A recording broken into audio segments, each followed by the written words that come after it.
There was some panic in downtown Pushun this afternoon when a pig was spotted running around. It was carrying a woman on its back and running through the streets, terrorizing the townspeople. There was also a woman riding a pig, causing quite a stir. It was a little girl who was very smart. She was sitting on a bench with her friends when she discovered something. She took out her ruler and felt something. She said it was here. They went down the tunnel. The guy looked around and said they were getting closer. But there was a light in the distance that showed the shadow of the creature. The girl saw the creature and said it was a ghost. She immediately grabbed the ruler. The guy told her it was a low-level ghost, not even worth a clove of garlic. The girl said she was working part-time. Turned out the ruler had magical properties, and she decided to attack the ghost. She let out a strong energy blast at the ghost, then told her friends it was time to move forward, no matter what. The guy and the pig ran forward to destroy everyone in their path, while the girl ran behind them, following them. The ghost wasn't scared either, and went to meet them to destroy the evil humans. The pig, though, was smarter. He jumped in the air, did a few somersaults, and charged at the ghost with both feet. The guy wasn't left out either, and he used his hand magic to cut the ghost right away. The girl saved the last hit for herself, using her magic ruler to strike the ghost. She said that in this world, there are beings that remain invisible. She said her part-time job is to destroy evil spirits. She told us about a bear and a tiger that had once approached the son of a god. The bear told Lord Wanan that they wanted to become human. Wanan said that if they ate the sacred wormwood and garlic, they'd be human. If they don't see sunlight for 100 days, they'll turn into human beings. But the tiger scurried away after just 7 days, unable to make it any longer. The bear woman, on the other hand, took the divine promise to heart and hung in there. After that, she became human. They had a healthy son, and he was born to the bear and Wanan. He went on to become the founder of the Korean kingdom of Tangen Wang. But there's one story in the Tangen myths that wasn't told.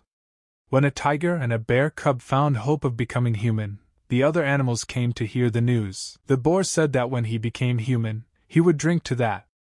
But the pig, who was a bit of a glutton, skipped out on the second day. The fox said that when she collected all kinds of jewels and became rich, and the vain fox disappeared on the third day. Most of the animals didn't make it past the first week. The animals that didn't become human hung around people. They tricked them, ate their livers, sometimes on purpose, and sometimes, because they were really resentful, went after humans. And a guy climbed into one of the rooms and told the huntress that he'd finally found her. But the old lady across said she thought she'd killed them all, so it was surprising to see an animal in front of her, trying to become human. The guy looked at the baby and said she was so cute. And finally, he could avenge his wife's offense. The old woman said that if a single hair fell from her granddaughter's head, it would be a corpse. And to think that he was out for revenge? She said he smelled of blood, and didn't he live his life hurting others? She said he didn't have a single drop of regret for the people who lost their lives because of him. The old woman put the sacred ring on his finger, and said it was time for him to die, and immediately drew an arrow. After saying that, Guy turned into a monster and replied that ruthless old woman who can't even string a bowstring. Let her hurry up and shoot. And wherever she aims, she'll hit her granddaughter's heart. The old woman said what a cunning fox he was. She'd been hunting animals for 60 years. So she fired an arrow at him. But suddenly the arrow went through the kid and into the guy's body. He didn't realize what had happened. The kid started waving his arms and went through the arrow. But the kid felt a pain in his chest and said, "How is that possible?" The old woman took the child and said that the beast pretending to be a human being was not feeding on human liver. It will not be in a better place after death, and in the afterlife he will turn to dust, paying for his sins. Sins? Asked with surprise boyfriend. She had killed not one, but two. There was a child in his wife's womb, and the one who has to pay for her sins is her. The huntress. He's cursed her kind. After all that, he immediately turned into a monster. He told her to get over the loss of the baby, just like he did. The old lady was surprised and asked what he was saying. The lad replied that when this child turned 17, and the old lady would die. On his way out, Guy leveled everything around him and left a mark on the child's neck. The old woman got really mad and shouted that they were all damned foxes. After 16 years, a girl named Nara was living her innocent life in Seoul, and she was 17 years old. She was lying in her room and sleeping.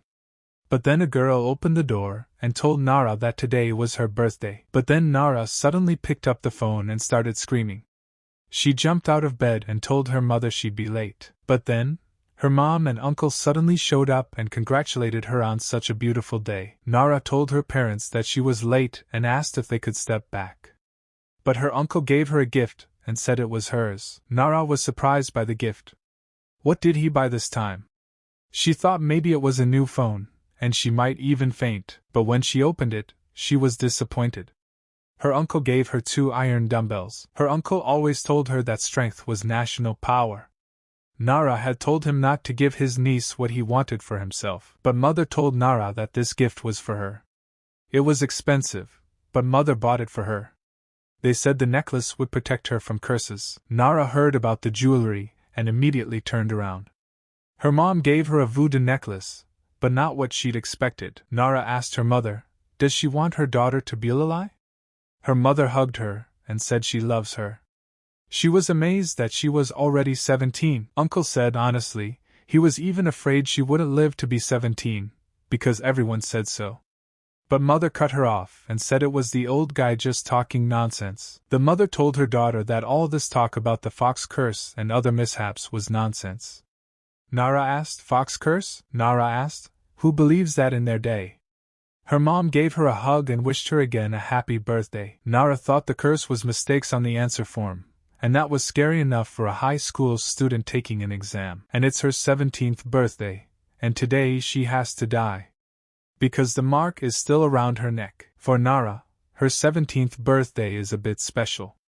At school, it's business as usual today, just like yesterday. But spring days came, followed by very warm days. It's the perfect weather for a fun day with friends. Nara gathered her friends and told them to get closer so they could all fit into the frame. But then, out of nowhere, a ball dropped near them, and this guy shouted at them to throw it. Nara looked a bit odd and hit the ball with all her might. She's hit the teen years. She's 17 now. When the boys saw her hit the ball, they were pretty surprised. But her sneaker also flew off and hit the guy right on the head. He turned around and was like, what was that just now? Nara walked up to him and immediately apologized. The guy picked up her sneaker and asked if she'd lost it.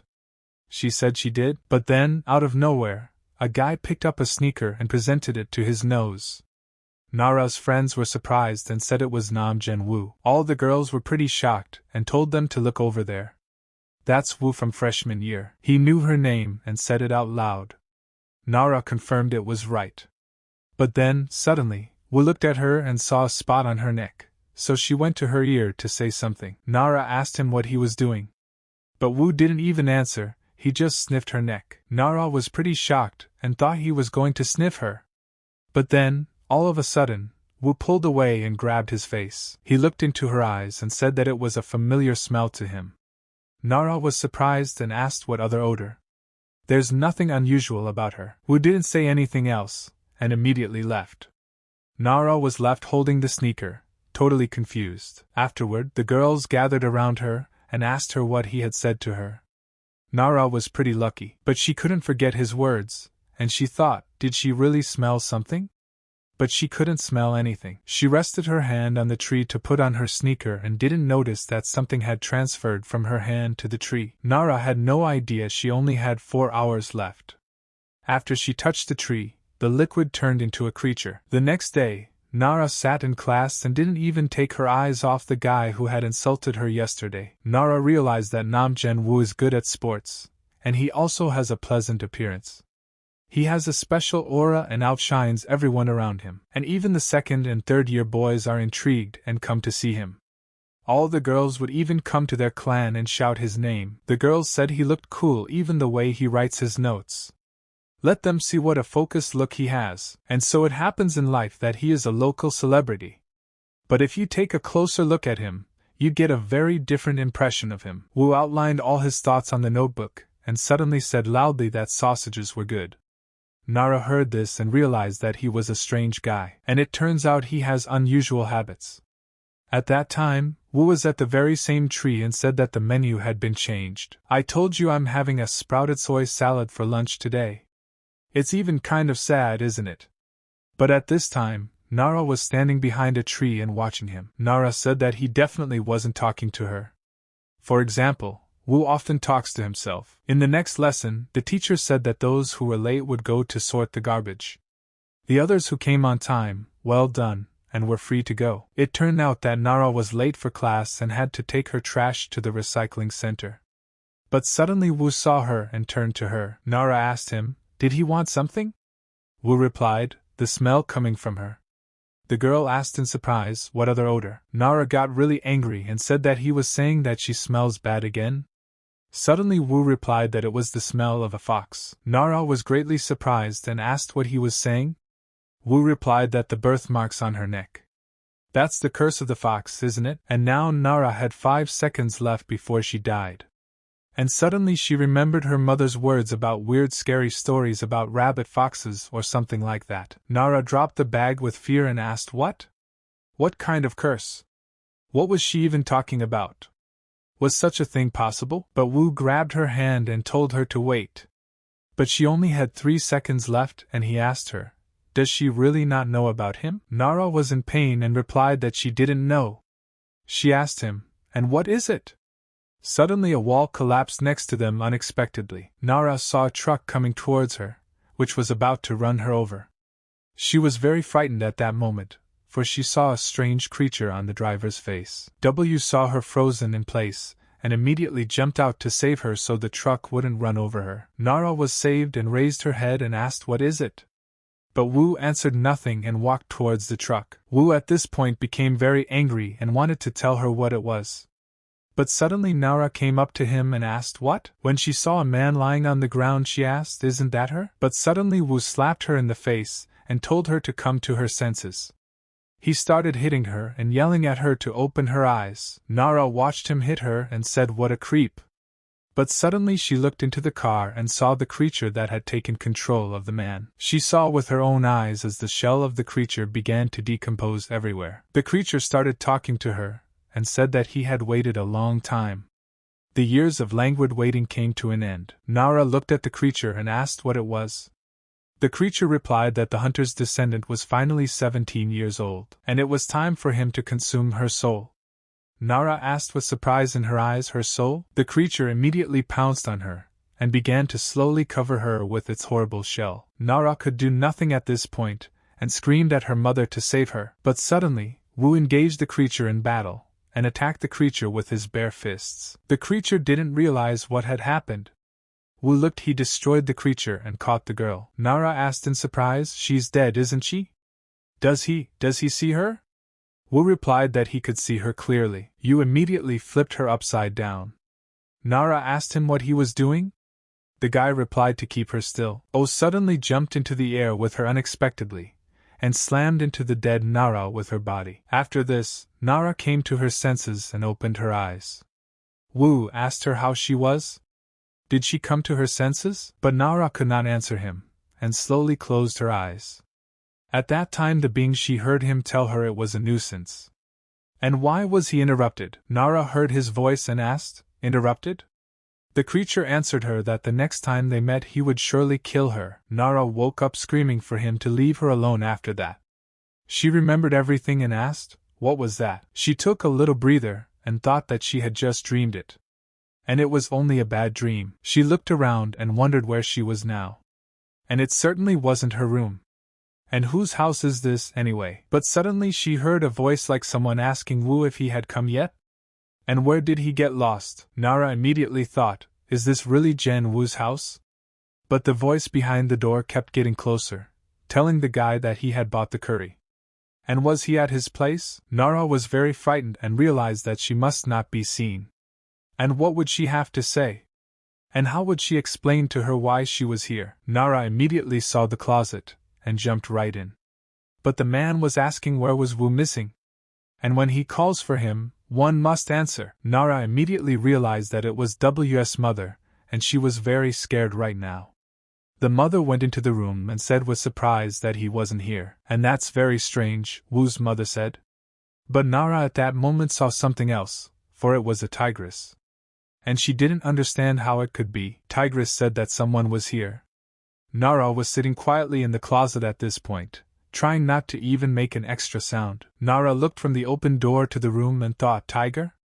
But suddenly Mother Wu looked in the closet and found her. Tigress saw the girl sitting in the closet and slowly walked away, asking how could this happen. Nara was still reeling the whole time, and thought, where in the world could a talking tiger come from? Or maybe it's still a dream? But what is it? Suddenly Wu appeared in front of him and opened the closet doors. Nara became very frightened and started screaming in fear. She immediately went into the depths of things. Wu asked her what she was doing. Nara heard his voice and told him to be careful. There is a tiger roaming around here. Wu asked in surprise, a tiger? Wu replied that it was impossible. Nara said no. She saw it with her own eyes. Suddenly she saw a little tiger cub behind the guy. Nara told him to look. What, a tiger cub? It's a tiger cub, isn't it? And there's got to be a big one around here somewhere. But Wu was very surprised and told her it wasn't. She was mistaken and it's a cat. Isn't that right, meow? The boy asked. The tiger cub immediately changed her expression and roared her cute little roar. Wu asked the girl if she could see. Nara asked with surprise, is that a cat? She had never seen such a breed before. But suddenly a woman came in and asked her, is she a Wu girl? The woman asked with interest. Jen Wu brought home a girl. That's certainly interesting. It was Kim O-ran, Jen Wu's mother. Wu replied to his mother that it was just a classmate.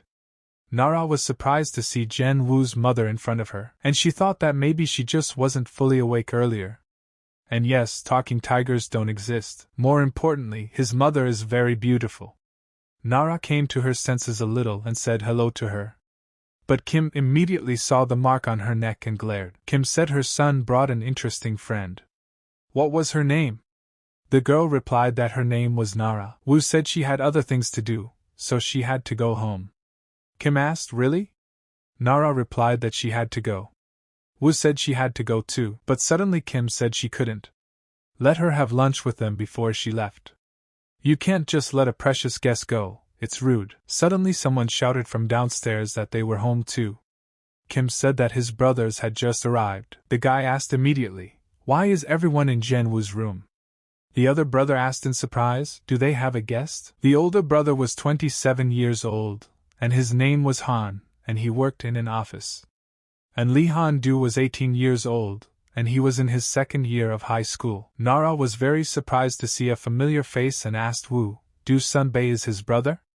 The boy replied that he was. Nara remembered that she'd heard a glimpse of a boy from second year who was aiming to become an actor, but she'd only seen him once so far, and then from afar. And now that he's standing in front of her, she sees that he's unrealistically handsome. It's people like him that make celebrities. Kim told everyone to go downstairs. Nara will have dinner with them too, right? The girl said yes. Sitting down at the big table, Nara ate, but in her heart she felt very uncomfortable. And Wu's mother is just looking at her. Du Sunbei hasn't even touched his food and is staring at the table. And most importantly, why is the cat eating at the table too? She knows only Jen Wu here, but he is silent and not in a hurry to defuse the situation. But maybe they'll let her go home. Not only Wu, but his whole family is very strange. Han asked her, is her name Nara? Let her not be shy and eat in peace. Nara looked surprised and said yes, and at that moment she felt someone speak to her. This guy is the epitome of angelic goodness. Suddenly she saw that a feather had landed on his shoulder. Nara walked over and told her older brother that he had a feather stuck to his clothes. Han immediately just where? Nara tried to pull it out and said there it was. Kim knew immediately that things were bad. You immediately saw at that moment shouted at her not to touch it. But Nara didn't listen and pulled Han's wings by the feather. Nara was greatly surprised and asked what it was. Han was in pain and with a shriek he pulled his wings outward. Nara, seeing him fly into the air, didn't understand anything and asked how could this be. Nara immediately thought that it was a man with wings. Or maybe it's an angel? But after that, he immediately turned into a rooster. Khan transformed into his true form and stood in front of the girl. Nara looked at him and asked, Rooster? Khan picked up his glasses and said loudly that he had been burned. Nara became very frightened and started shouting that the man had turned into a bird. W was sitting in his seat at this time with the realization that this shouldn't have happened and said they screwed up. Nara asked Wu, what is it? Wu asked back, and she can't see for herself? It's a rooster. Nara said that's not what she's asking. But suddenly, Wu choked and said, oh, feathers. Can I not turn at the table?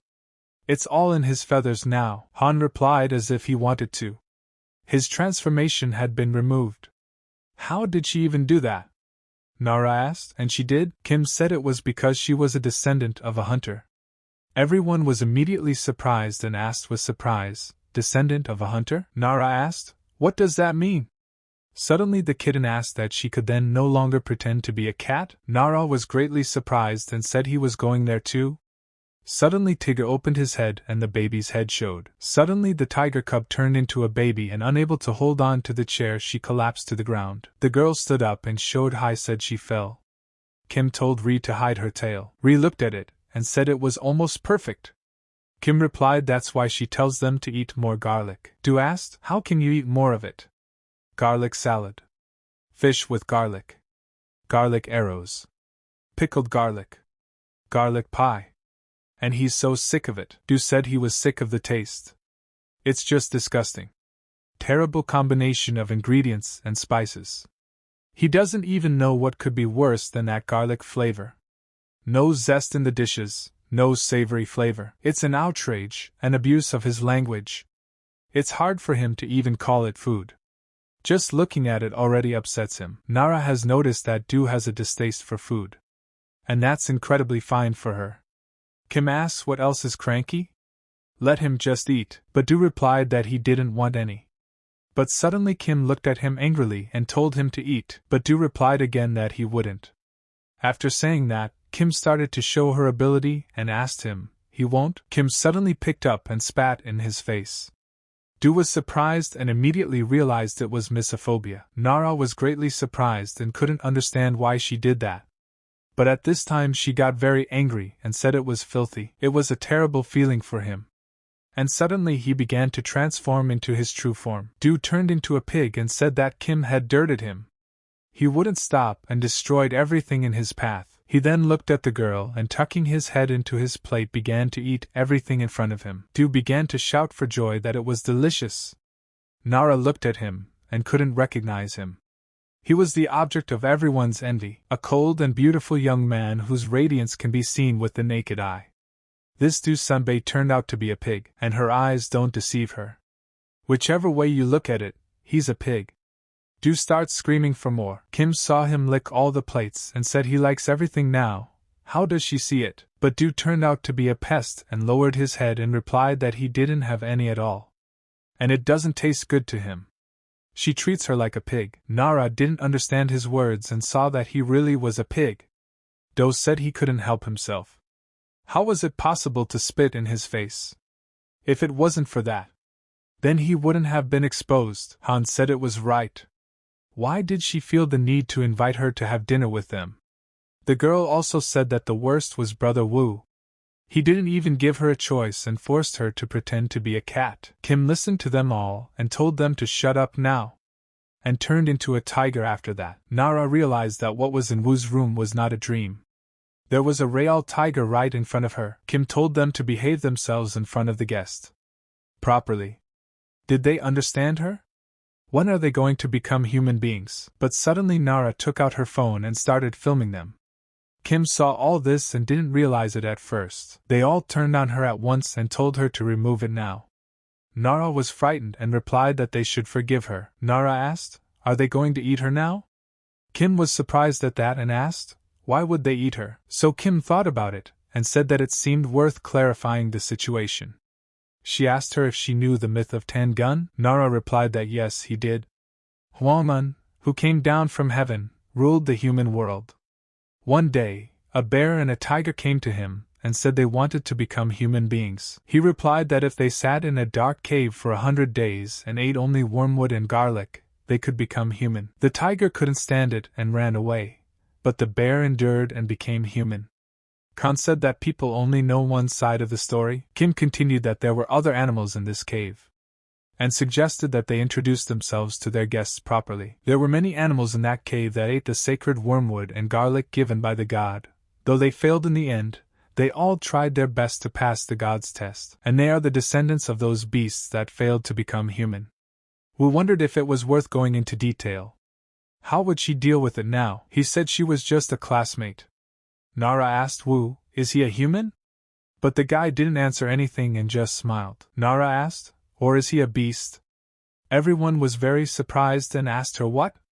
Han started laughing and said he was totally confused right now. He asked, "Are they being treated like animals?"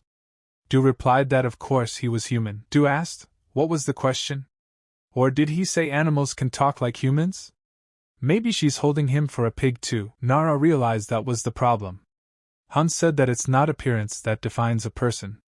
Though in his case, no matter how you look at it, it's total piggishness, whether she agrees or not. Suddenly Nara said it was not for him to say, and called him a rooster. But Khan did not allow himself to be offended, and said that she would make him a rooster. Wu said, of course he was human. Nara looked at her and asked, "Really?" Wu asked her, "Does she think otherwise?" Kim asked, "Are she humans or beasts pretending to be humans?" Kim asked, "And what was she? Just a regular high school girl? Or a hunter?" Let her not think but feel. It just depends on how she looks at it. If she sees it as the meeting of the beast and the hunter, then their meeting is an evil fate. But if she sees a man looking at a man, then it is fate for them. Kim asked her what kind of future she wanted to enter. Evil fate or destiny? But she stared at her stain on her neck. Kim said the bloody foxes. She immediately gave her a paper. Nara took it and asked what it was. Kim replied that since she wasn't dead and continued to live while wearing the curse of the fox, her tomorrow would be nothing like the days before. And when she needs them, have her tape it to the door.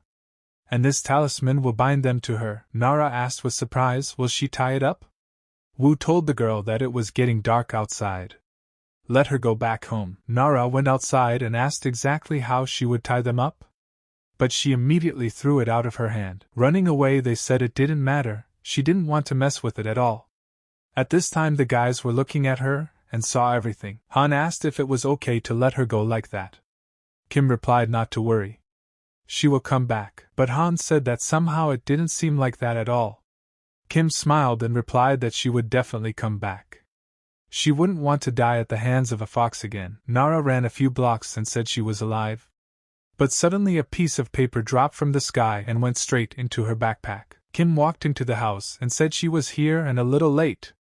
Lying on the couch, she realized it had been a cheap day. She was hit by a truck, a fox almost took her soul, and she had experienced death and then resurrection, plus people turned into animals. And she now hoped that when she woke up, it would all turn out to be a dream.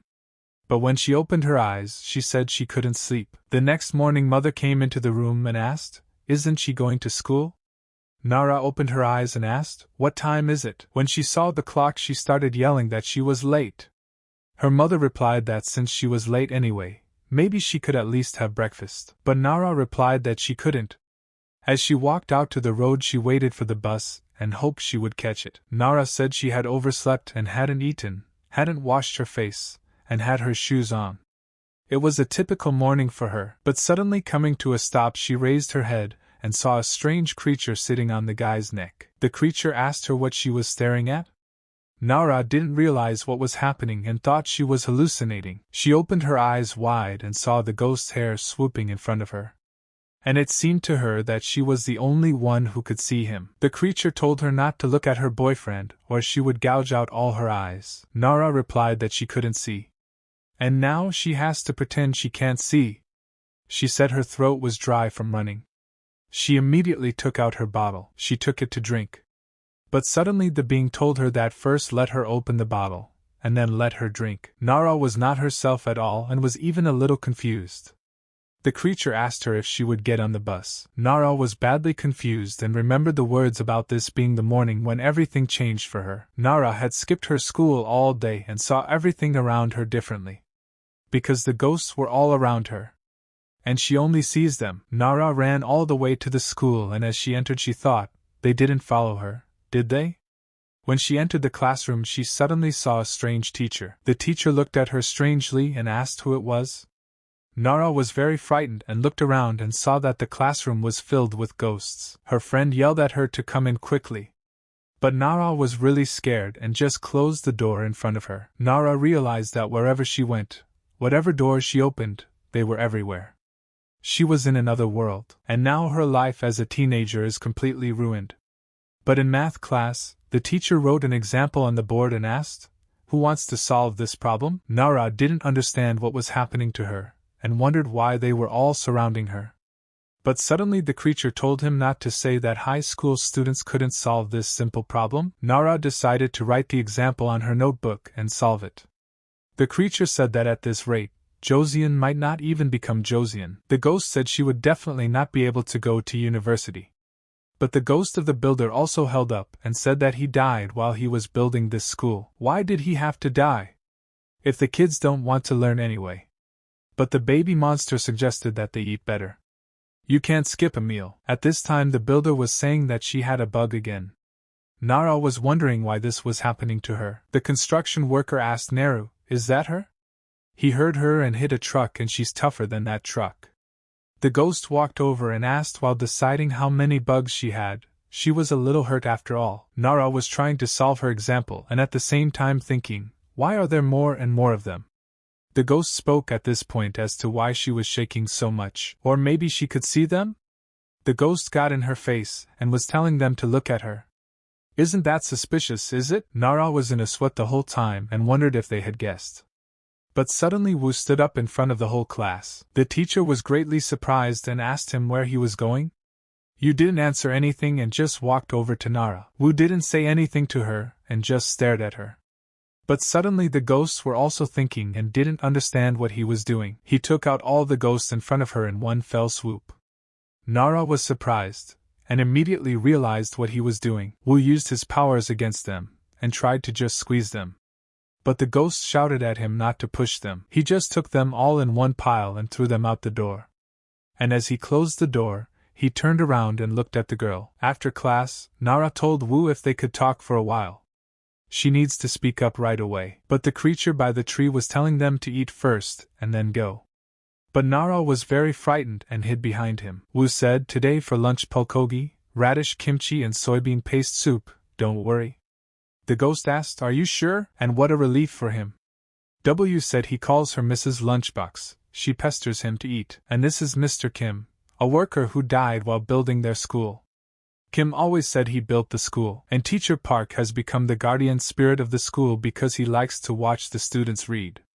It's so adorable. He said there was another world out there besides what she saw every day. Well, they seem nice to him. After all, they are just like people. There are good and bad ghosts. And then there are really evil ghosts, Nara said, just like that creepy fox that tried to take her soul. But suddenly Wu rested his head against her neck and remained silent. Nara asked him what he was doing. Yu cleaned up and replied that he didn't know why that lich was targeting her. But she is not safe for now. You can find her by smell alone. Nara asked, "Does she still smell?" Wu replied that she had the talisman he got yesterday, right? Nara asked, "The talisman?" Wu replied that he was even a little surprised that her mother had given it to her so easily. Nara asked, "Was it that valuable?" Nara remembered that she had thrown it away, and answered him that she thought it was still at home. Wu said that if she wanted to live, let her drag him with her now. Nara thought she was in big trouble. Would he be really mad if she said she threw it away? When Nara got home, she said she was here. Nara started sniffing and said it smelled good in here. The mother was happy to see her.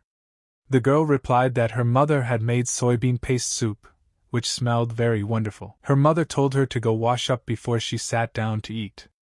But outside at that time, creatures hid behind the garbage cans and sniffed the air. The monster was out hunting and said it smelled really good. She walked around the room like she was at home, but he had his sights set on something else, and walking through the walls he aimed at Nara, who was in the bathroom. He's been saying all along that it smells really good in here. And he can't stop in front of such elegance. Nara started to wash her face and saw nothing. But when she heard something she called the monster uncle and told him to go away. She chased the monster into the kitchen with her fists. Her mother stood in front of the stove and said that her memory was failing her. Her mother immediately told Nara that she would go buy some tofu. Let her watch the fire for now. The monster heard his mother's words for Nara to keep an eye on the fire and took over. and immediately stood in front of the stove. At this time, Nara came out of the bathroom with an exasperated face. She didn't even notice the monster standing behind the stove, and going straight into Uncle's room she told him to knock well next time. But Uncle was watching a video on his computer at the time, and when he saw his niece he immediately pulled the wires so she couldn't see or hear anything. Uncle looked at her, and didn't know what to say to her. And he told her to knock next time. Nara went upstairs and said it was revenge. The monster heard the words and asked, "Knocking?" At this point Nara started laughing and replied to him that he doesn't do it himself and tells her. But suddenly the monster came up behind her, and Nara, seeing it, was very frightened. The monster repeated the words, "Knock." Nara in her head immediately noticed that he was different from the other ghosts. She immediately started running away from him. Closing the door to her room she stood holding the door so he wouldn't come in. And thought, what is this? Suddenly she remembered Wu's words as he said that there were both good and bad ghosts. Suddenly Nara thought it was that bad ghost. But suddenly he came to the door and started knocking. Nara said he couldn't come in. But the phantom turned into a living creature, and began to walk through the door. The ghost came through completely, and said it smelled very good. But suddenly the necklace that stood over the door touched the ghost. It completely latched onto the ghost, and kept it from going any further. The ghost suddenly turned around and glared, and Nara realized at that moment that the voodoo necklace was really working. At that moment, the ghost got angry and tried to attack her, but Nara wasn't confused and saw the donated dumbbells standing nearby. She grabbed them and shouted that she was banishing him. She performed the sacred cross of the dumbbells. And after that she realized that they were very heavy and fell to the floor with them. But the ghost didn't leave and immediately grabbed her by the throat, severely blocking her airway. But suddenly Nara grabbed her bag. And out of fear she started screaming at her uncle to save her. But my uncle was watching his girls at this time, and didn't even hear anything going on around him. But suddenly Nara's spirit ghost had rid of her body, and was ready to devour her. The girl didn't even realize the danger she was in. Nara saw her body fall to the ground and said that she was not in her body again. The ghost at this time only said that he needed to eat her fresh soul. But Nara told the ghost who said she could be eaten. She immediately broke away from him and fell into her body. Coming to her senses she grabbed her bag and smacked the ghost in the face, telling him to disappear. The ghost didn't expect this from her, and collapsed to the ground. All her supplies and even the map Kim had given her came out of her bag. She saw the map with her own eyes and realized it was the very same amulet. But she remembers throwing it away. But how did it get here? But she remembered Kim's words as telling her that once she stuck it on the door, she would be able to contact them in case of trouble. She immediately looked at the door, but fell to the floor seeing the ghost lying there. She realized that she couldn't even get close to it because of him. Nara immediately picked up her sharp objects, and yelled at him to stay back, and threw it at his head. But suddenly sharp objects entered his head, and out of anger he started growling and headed towards the girl. Grabbing her he leaned her against the wall, and started to take her soul. But she immediately saw that there was a closet with a door next to it. The ghost approached her with his big mouth, and said she was his food. But Nara answered him not to dream. She would not let him devour her, and he's going to be in huge trouble. She took the amulet in her hands and told him to look, and pinned it to the door. The ghost looked toward the door and saw the map. But that didn't stop him, and he continued his business. Nara was very frightened and said it didn't work. After these words, the amulet began to work, and very strange light beams appeared that looked like a circuit board. The amulet opened completely and a light appeared from the closet. Then suddenly a hand came out of it and grabbed the ghost. It was Wu. He had come to her rescue. In a moment, he looked at her and didn't even say a word. Nara got really scared and started screaming at the guy to save her. Wu immediately showed his abilities. Wu didn't waste any time and cut with his electrical energy the hands of the ghost who was holding the girl. When he cut both of the ghost's arms, he began to sob with pain, for he felt very ill. And immediately afterwards he grew new hands. He tried to hit the guy right away, but Wu managed to dodge and lowered himself to Nara. He asked her if she had done her Korean homework. Nara was greatly surprised and asked what? Wu answered her to help him with his homework. But Nara didn't care about that, and started shouting to him that the ghost was behind her. But Wu was faster, and dodged the attack and launched his own. Wu didn't play with him for long, imploring him to the ground, raised his foot above his head and destroyed him. Nara didn't realize what had happened. But after that, Ghost immediately got up and was still angry. But Wu wasn't afraid and took it all on. He was ready to fight him to the end and destroy him. Launching his electrical attack, he cut the ghost into small molecular pieces that immediately shattered. Nara was very frightened, and seeing everything with her own eyes, she asked him what was it. Wu replied that they were all souls that had been swallowed up by the thistles. Suddenly she began to hear the spirits shouting that they were all free. Nara watched it all and said that they were disappearing. Wu replied that when a thistle eats a soul, it turns into a ball like that. Nara asked in surprise, "Thistle?" Wu saw that the ghost was still angry and taking out a vessel told him to get in it. After opening the lid of the vessel, Ghost immediately climbed into the ghost vessel using the attraction of energy. Nara saw the whole process and asked, "Is that it? Will he not appear again?" Wu showed the vessel and answered that yes. Wu said Thistle is caught, he doesn't sense the presence of others here, and immediately went back into the closet. Nara was surprised and told him the door was the other way. But Wu left the same way he came in. Nara initially didn't understand anything, and ran to look in the closet yelling the guy's name. Looking in the closet with her own eyes, she asked where did he go, and she went looking for it herself. Suddenly she found a passage in the closet that led to the guy's room. When she opened the door, she was surprised. After that, she immediately looked to see if anyone could see her, and if her mother had come to her room. Suddenly Wu appeared and asked what she was doing. Nara didn't understand anything and asked how was that possible? "This is his room, right?" Wu answered her that it is the amulet of the rabbit hole, and it connects the doors. And Nara asked, "Is that what the connection meant?" Unexpectedly, Kim came in and greeted her. She asked Nair how was it for her, and how did the ghost hunt go. But Nara looked at her and let her tears flow, answering that she was so scared. And why is this happening to her? Wu showed the vessel and said that he had caught it. Kim replied that she had known that Thistle would go looking for her. Nara asked why. Kim replied that because she was tasty prey. The thistle has a great appetite and eats anything that gets in its way. He eats non-stop and eats. And her soul, which the fox couldn't eat, for Thistle, wandering in darkness, it was like a light at the end of the tunnel he was going for. And she's prey that any ghost is allowed to eat. That's what the mark on her neck means. She reeks of the curse so much that Thistle, feeling it every day, has finally found it. And Fox, having regained his strength, would soon appear as well. Nara asked, would they always haunt her? What should she do? Kim answered that she would rather die, because it's easier that way. Kim looked at her eyes and said she was poor. Suddenly Nara thought hard about the words about dying. She realized she hadn't even gone to university, and she'd never had a relationship. 17 years of wasted time and just die. Kim told her not to worry so much. Jen Wu will protect her from now on. Wu didn't understand anything at first and asked his mother, is he? Kim replied that it was correct. The boy asked, but why him? Kim replied that the rabbit hole was in his room. Wu remembered that the connection was in her room and said that it pissed him off. But suddenly Kim looked at him very angrily and asked him if he was sure he was refusing.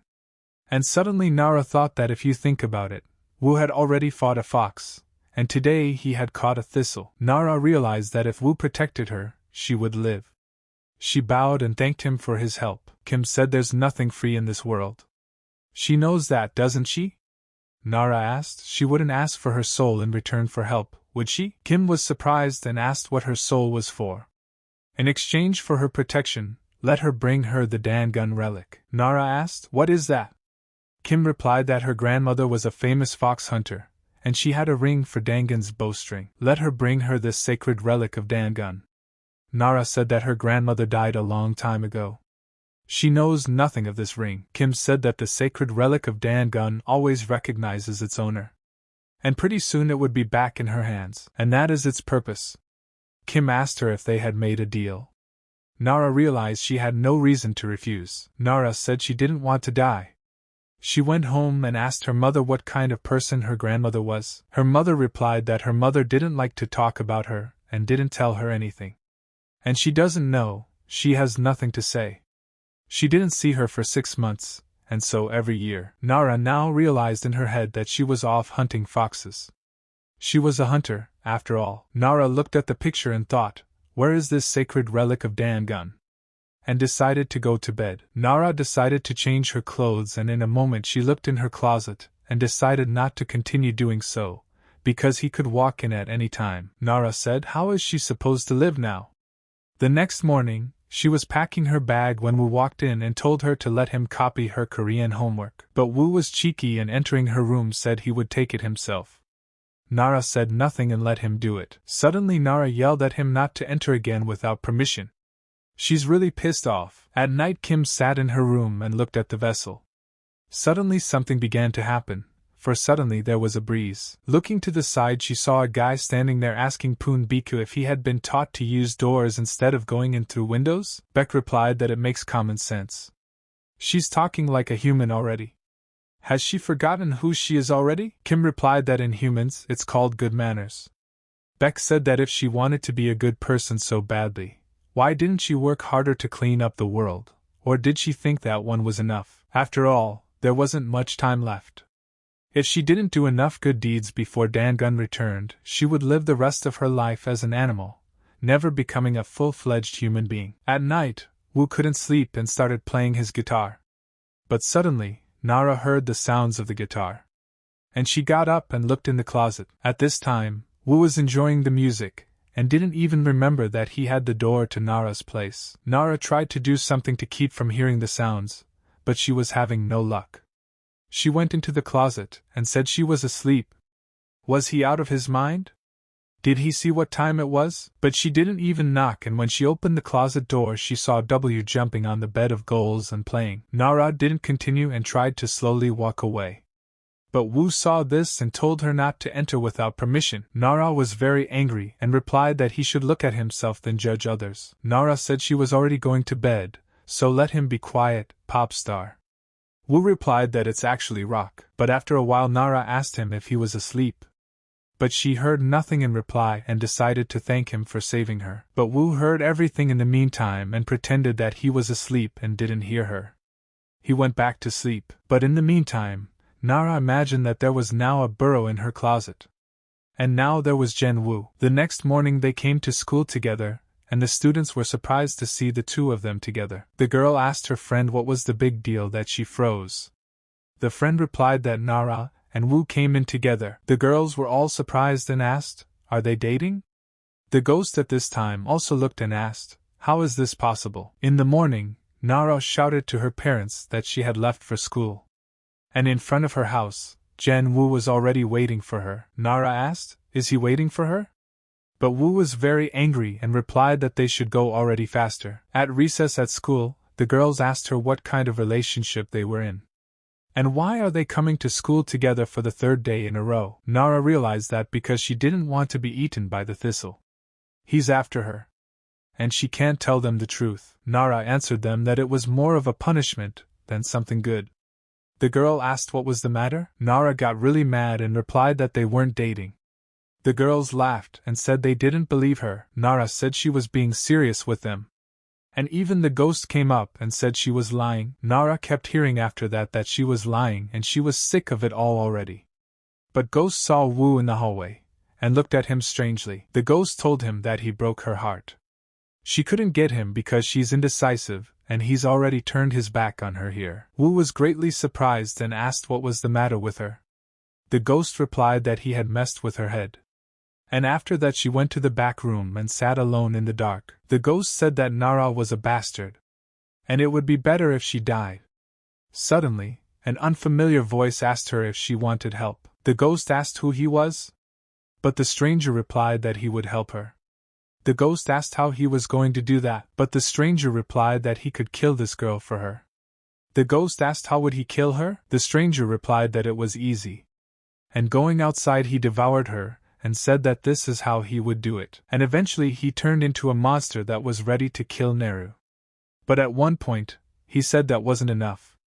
And he wanted to eat more. When he looked outside he saw that there was a ghost sitting under a tree. And now he has to eat it. He turned into a ghost, which he ate and approached another ghost.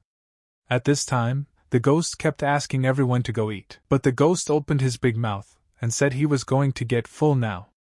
And at once he swallowed the little ghost. In class, Nara sensed that something was wrong. She thought it was strange that the school was so quiet today. In parting, the teacher said that they had done a great job today. And the meeting will take place tomorrow. He asked her if she saw any ghosts. He often wandered around the city to see if he could see anything interesting. Wu said they should go home, for he was tired. And Nara answered him to look, for Granny Dasharak was not here today. Wu looked closely at the tree and was greatly surprised by it, and immediately made a circle around himself. But after that, he put Nara there. She asked him what it was. Wu replied that as long as she stood in that circle, the thistle would not see her. Wu told her not to leave the circle until he got back. He's going to go check the neighborhood. Nara was very surprised and asked, "Is he serious?" Wu immediately entered the school in search of his ghosts that he saw every day. He looked all over the school and went into the restroom and said he could feel him hiding. And opening the door, he yelled out that he was caught. But from what he saw, he didn't even know it could happen, because all the ghosts were gathered in one place. W asked what they were doing here. The teacher replied to keep him quiet and told him that there was an evil thistle wandering around the school. Let him be careful. Wu asked with surprise, "Thistle?" The ghosts didn't answer him and started waving their heads. But suddenly a thistle rained down on them from the vent and swallowed them all up in one go. The ghosts began to scream while Wu was greatly surprised, for the size of the thistle was several times larger than him. Thistle turned into a fox and asked where Nara was. After all, he would find her anyway. Nara had been standing in a circle the whole time, asking how long she should wait here for him. Wu looked at Thistle and the phone wouldn't stop ringing. Thistle started sniffing around and said that the scent of this girl was gone so suddenly. Just a little while ago he could still smell her. Thistle asked the guy where he hid it. Wu looked at his body and saw Uncle Kim's hat, Scholar Park, Granny's Dasharak. He got really pissed off and had to show his true colors. Thistlethwaite told the guy that he's always getting in his way. He wasn't interested in other people, but if he wants to stay alive, let him tell me where she is. But Wu wouldn't talk to him, and began to launch his attacks. Wu said he should have let him go back then. But the ghosts inside the thistle were saying how much it hurt them. Teacher also shouted that they were in pain as well. But suddenly at the moment of attack, Wu stopped and asked, "Mr. Park?" Teacher Pak replied once more, "They were in pain." Wu was a little distracted and didn't see the thistle strike from his tail. Teacher Pak tried to go outside, but the thistle wouldn't let him go, and pushed him back in. And laughed at the guy at the same time. Thistle said he ate them so fast. They didn't even have time to digest. I said, "Is that it?" Wu gained enough speed for his attack, and stuck his fist into Thistle's chest. Wu wasn't ready to give up and began to destroy him as he continued his crushing attacks. Suddenly, Thistle didn't hold back and suddenly spat out Teacher Park. When he saw him, he was surprised that he was still alive. Teacher Park gave Wu the finger that he was fine and had done well, and immediately disappeared from sight. Thistle said they're old ghosts and not very tasty. So what's the difference? Wu realized that after swallowing so many souls at once, he should have gone insane by now and turned into a blob of slime. And this fox is no ordinary demon. Thistle said he's feeling better now. So, will they do it again? Wu wasn't scared of anything and replied that he had only tried it. He would beat him until he spit everyone out. But suddenly, a second monster appeared behind him and decided to attack him from behind. But Wu saw it coming and dodged it immediately. Wu thought with wonder, a toilet? What is this, an illusion? Thistle said to the guy that it turned out he was a good dodger too. Wu asked, "So are those foxtails?" Suddenly Thistle replied to look under his feet. And suddenly he saw that another monster had appeared below him. Wu had time to react, and jumped into the air before the ghosts could eat him. But at that moment, a thistle also appeared above him. Wu dodged all attacks, and even tried to make an attack. And Thistle didn't expect that, and got hit in the head. Wu didn't stop there, and each time he hit harder and harder. Thistle was even in a lot of pain, but suddenly Thistlethwaite used something, and a portal appeared behind W, which he found very strange. Nara was sitting in a circle at this time and asked why he wasn't answering. She's worried. Nara suddenly heard something going on in the school on the top floor, and shouted his name, for she was scared. Thistle said he was aiming straight for his liver, but I think he missed. Suddenly he realized that Wu wasn't human. Thistlethwaite told the guy he was a beast like him. So why would he protect some human being? Why is he stopping him from getting his revenge? And is he trying to play nice in front of the humans? Thistle told W that he was a beast. No matter how much they loved them, no matter how much they devoted all of themselves to them. As soon as they found out what they were, their reaction was always the same: disgust and fear. And does he really think she'll be the same? Because he knows the answer to that. He still continues to wag his tail at people looking for their love. And he can also hurt. Wu told him it was none of his business. Aren't they all equal? He chose this path himself. But it's different from him. Wu clenched his fist and told him to attack. After all, he was about to beat him to death. Thistle was angry and said that he was a bastard. Wu didn't sit still for long and ran up to deliver his crushing fist attack. Nara saw a light appear at the top and tried to step out of the circle. But in the moment she remembered him telling her not to even think about leaving the circle. Nara started to text him and asked if he was okay. But suddenly, unexpectedly, someone knocked her off her bike lap. Nara came out of the circle and said that she was in a lot of pain. Do saw her and replied that she was asking for forgiveness. Do saw a familiar face and asked, "What is she? And what is she doing here?" Nara looked at the circle and saw that he had erased her. Do asked her what was wrong? And Nara replied that he was a pig. Do was surprised and asked what she said, but Nara's mark began to take effect at once, and Thistle could smell it immediately. Thistlethwaite said that she was caught, and immediately rushed through the wall to the girl. You immediately realized that Nara had stepped out of the circle. Before seeing the black molecule, he was very surprised and asked what it was. Thistle immediately lowered himself in front of them, and glared at the girl. Nara saw at once that it was the same fox. Thistle said, "So that's where she is?" Nara thought, "Is this really the same fox?" The ghost opened his mouth to eat her, and told her to die. Nara couldn't do anything, and was ready to say goodbye with her life. But someone helped her at that moment, and blocked Thistle. Opening her eyes she saw Do standing in front of her, who showed his strength and protected her. Thistlethwaite asked, "Didn't it work?" Immediately she decided to try to break the shell again. Do looked at it, and said, "How disgusting," and used his powers. But Thistlethwaite sensed at once that he was doing badly. Do told him that such ugliness should not come close to his beauty, and waving his head showed that he had an inaccessible aura of beauty. Nara was surprised and saw that now was not the time to flaunt her beauty. Thistle asked, "Who the hell is that?" But suddenly Do saw that a small piece of dirt had gotten right into his hand. He immediately looked at it with his intense gaze. Do said he was a bastard. How dare he spit dirt on this sacred body? Wiping his hand, he saw that he had begun to transform. Thistle asked with surprise, "Pig's foot?"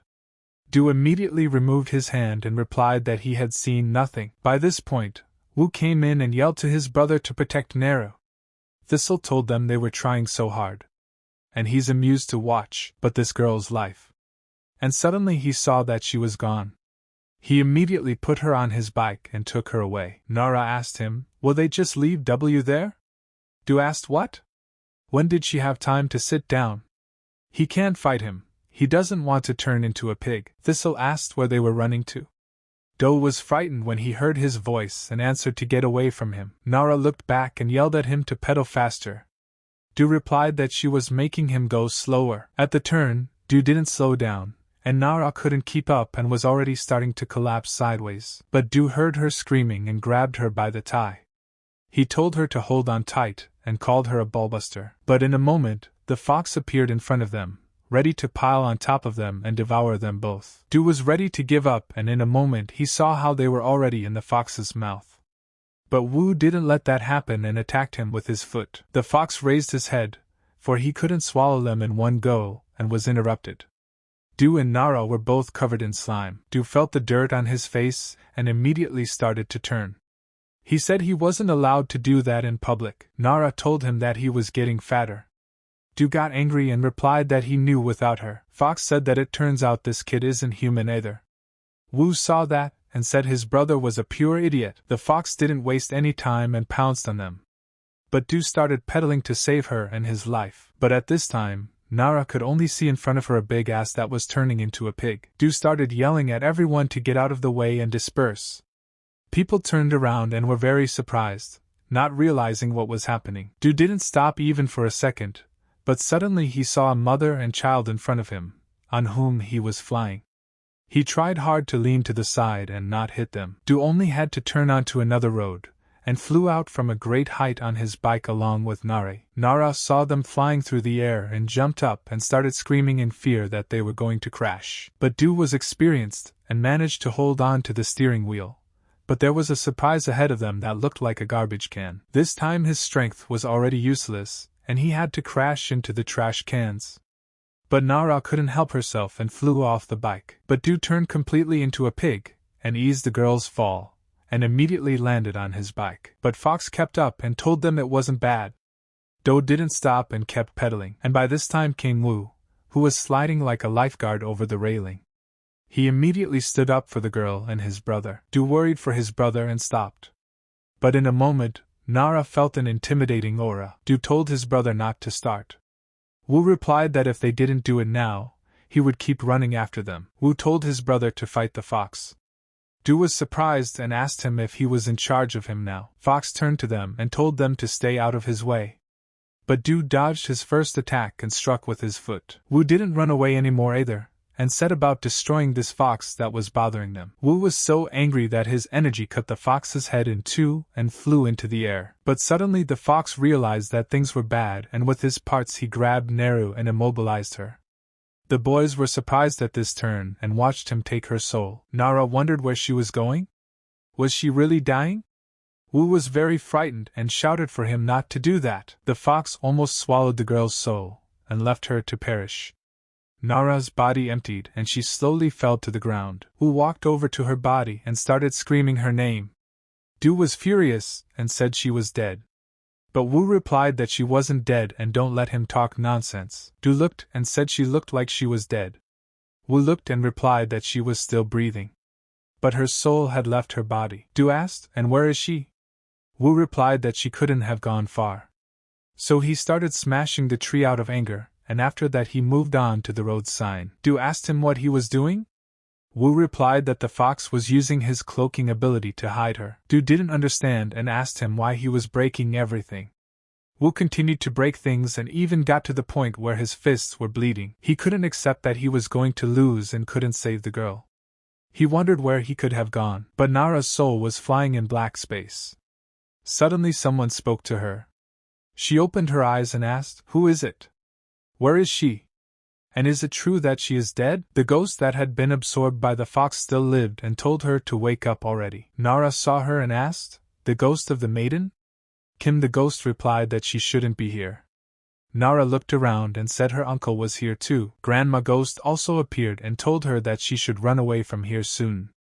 All the ghosts surrounded her and told her to run. But in a moment the molecule that held her leg and broke off, and Nara began to fall into the abyss. She didn't realize what was happening and saw an initially dark abyss ahead of her, but suddenly a light suddenly appeared. Going down to another place she saw some doctor holding a girl who was covered in arrows. The guy tells her girlfriend to forgive him.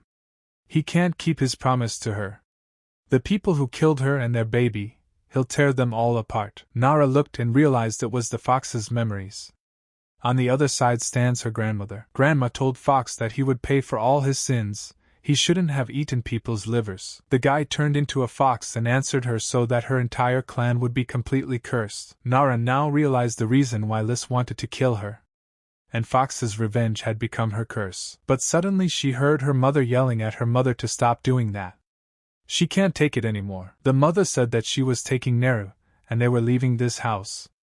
But Nana asked her daughter not to do that, for if Nara's curse is not lifted, she will die. But mother asked her to stop saying such things. She was sick of hearing all this nonsense about the curse. She will raise her to be a normal person. And Nara said after seeing such a thing she remembered that day when her mother and grandmother had a fight. But aren't these her memories? Why is she seeing them in the fox's memory? But suddenly the fox grabbed her and started laughing. Fox tells her it's because he's been sleeping in her body for all those 17 years. He knows everything that happened to her. She grew up happy and loved by everyone, and if his child had lived, he would have grown up just like her. Happy and loved. But suddenly Grandma asked the dog why it was barking? What was the matter? She looked up sharply and asked who was here. Nara started yelling to her grandmother that it was her. She started waving her arms just to see her. Suddenly Nana asked in surprise, Nara? Nara told her grandmother that the fox had devoured her. Grandma was very frightened to see her daughter in such a place. The fox was greatly surprised and asked, "How is this possible? Isn't it his subconscious?" But the girl's mother told her mother that Nara was here. Why is she acting so strange? Nara reached out her grandmother's hand and took hold of it. Her grandmother told her not to let the darkness consume her. Let her fight it. But the moment triggered a ring on the grandmother's hand that used a bright light. Suddenly, Wu and Du noticed that a bright light appeared behind them. And Nara was thrown out of the fox's mouth at that moment. The fox started yelling that this was his territory. That's just not possible. Nara replied that now she knew why he was angry. Nara asked him why he was taking his anger out on her. And she punched Fox in the face with all her might. But Wu was a little smarter, and seeing that Nara had revealed her whereabouts, he managed to grab her hand. Wu hoped it was her, and seeing her soul, he said he found her. But she's unconscious. Wu started yelling her name to wake up. Opening her eyes, Nara immediately said that her grandmother was a fox hunter. Wu was surprised and asked, "Is she talking in her sleep or something?" Suddenly, the rest of the ghost souls started coming out from where Lisa was holding Neru. The ghost said they got out. At this time, the fox appeared to be very fearful, and his size was reduced to a minimum. Du saw him, immediately took out a vessel and stuck it in there.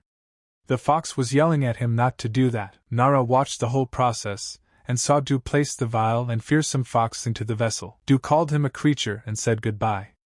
Wu sighed after that, and said that they were finally done. Nara turned to him, and told him not to hurt her.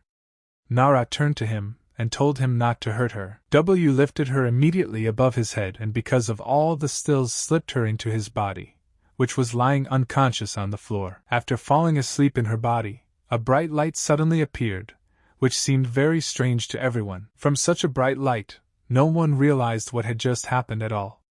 They looked at her in surprise. A bright ray appeared above Nara, illuminating everything around her.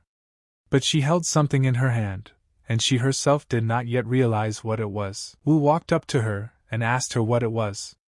Nara opened her palm and replied that it was a hunter's quiver. Nara asked him, "Is this it?" Du walked over and said it was a sacred relic of Tangen. This is the first time he's ever seen it in person. Nara asked, "So this is the sacred relic?"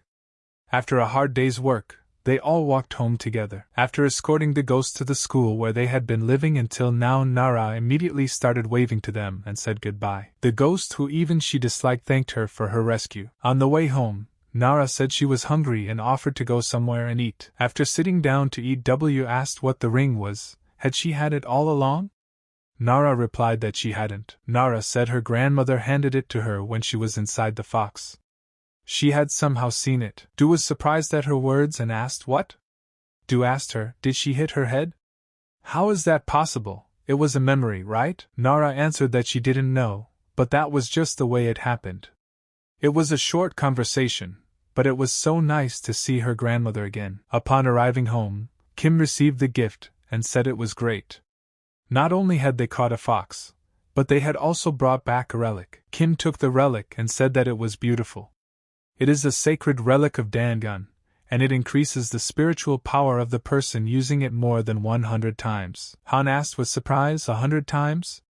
Du thought that if it was his, he could live peacefully in human form and not worry about unplanned transformations into a pig. Kim said she finally had the Tangen relic in her hands.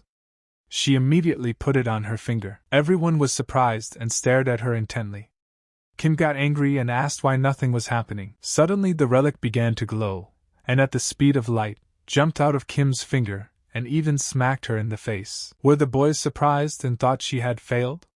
Did the Denubner relic reject her? The relic fell onto the table immediately afterward and rolled towards Nara. She looked at it, and was surprised. Du looked at his mother, and said he was sorry. He decided to try it on his own finger. But in the moment, a little girl held out her hand and said she wanted to try it too. Khan started laughing and told the kids where they were even going. So he took the ring in his hands and decided to give it a try. Du looked at him strangely and asked, "Doesn't he know to give way to the younger ones?" Han replied that he didn't know that the older ones were supposed to be first. Kim got mad and told them to put it on the table already. It didn't work for her. Do they think it will work for them? Han asked. They know if they tried it, wouldn't they? He immediately put it on his finger. It immediately began to glow. Kim was greatly surprised and said it was impossible. Han couldn't help himself and flew into the air with his wings open. But after that, he fell down and turned into a chicken. Kim started laughing and told them to look. But the ring fell out again and came to Nara's hands, who walked over and said that it seemed to have found its owner. Nara asked in surprise, "The owner?" Kim was greatly disappointed and thought it was a terrible sight. Nara asked, "And what was so amazing about it?" Nara put it on her finger and said that it wasn't even gold. Suddenly the ring began to shine with a white light, but after a few minutes, the light grew brighter and brighter, and Nara didn't even know what was happening to her now. Suddenly, a strange liquid flew out of the ring in a moment, and dumped all over the table. Kim was very surprised and didn't realize what it was.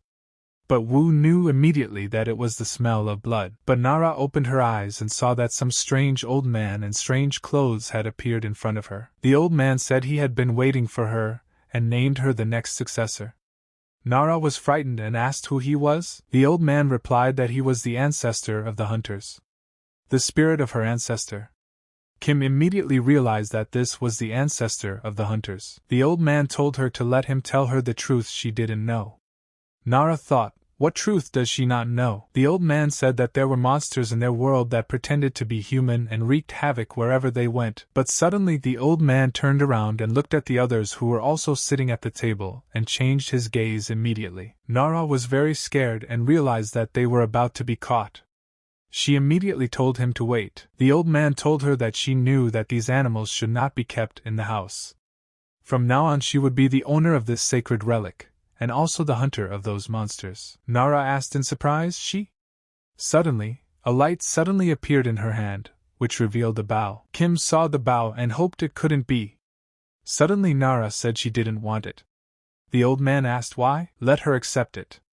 It is her destiny that cannot be denied. Nara asked in surprise, "What?" Nara took down the relic and said she had to get to university, and then a job. Who needs hunters in their day anyway? The old man asked, "What university? A job?" Because of these insignificant human problems, she rejects the sacred relic of Tangen. Nara did not deny it, and replied that it was true. The old man asked her, had she ever heard of the fallen? All those who rejected the destiny ordained by God suffered a lot, and in the end they died. Their luck was gone forever. Nara immediately pictured herself in the hospital, and wondered if she was going to die. The old man said that some of them were living like beggars. Nara immediately jumped up and replied that it was mean. And what kind of God is it that mocks people for not wanting to live the destiny prepared for them? Nara put on the relic and said that she didn't want to kill anyone. And in a moment, a bow immediately appeared in her hands. The old man immediately saw that the red bow had turned blue. The relic changed its appearance, showing that it had accepted this child. And evil creatures would soon begin to flock here, eyes burning with desire to get their hands on her. And what to do now? And you can't see any malice in her eyes. What an innocent child. And he wishes her luck in the trials ahead. But he cannot understand the will of the heavens, and he himself is an ancestor of the gods. The old man told her that once she uses this power, it is up to her. But for her, he had one piece of advice to give her as the new owner of the relic. She must not trust the beasts. And promptly disappeared. Wu looked around and said he was gone. Han asked, "Is he definitely gone?" Du smiled too and replied that the acting was on point. Nara asked, "And what changed?" She immediately raised her hand in the air. Wu asked, "Not working?" But Han asked as she put it away, in case it reappeared. Du said he thought the old man was going to wipe them out. Nara asked if she could call him again. But Kim immediately told her not to do that. Kim realized that the ring had chosen Nara after all. A hunter who doesn't kill animals. Though the ring recognized her, she had entered the tiger's den herself.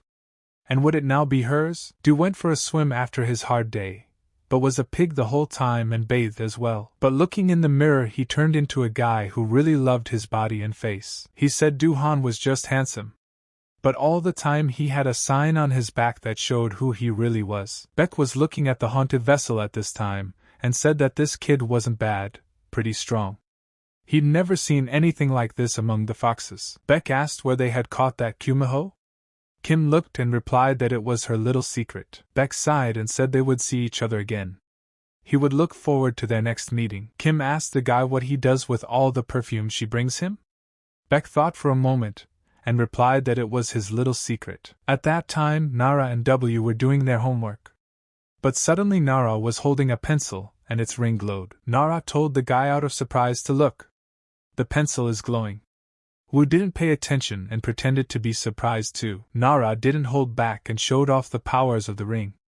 She said she looked like a sorceress. Nara said that as soon as another spirit showed up, she would kill him with that pencil. Suddenly W turned around and asked, "Isn't she going to do her homework?"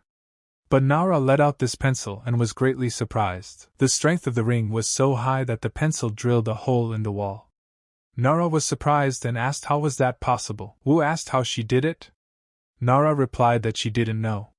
So the guy told her to try again. Once again decided to try it, and pulling on the pencil showed that she did this and shot it like this. Suddenly Du came in and asked, "Has Nara left yet?" And in a moment he stopped, even speechless at what he saw. For the pencil she released was headed for him. He didn't even know what he should do now. But the pencil changed its trajectory at the last second and went through the rooms and hit Kim's butt. Suddenly everything around them changed and Nara asked, "Earthquake?"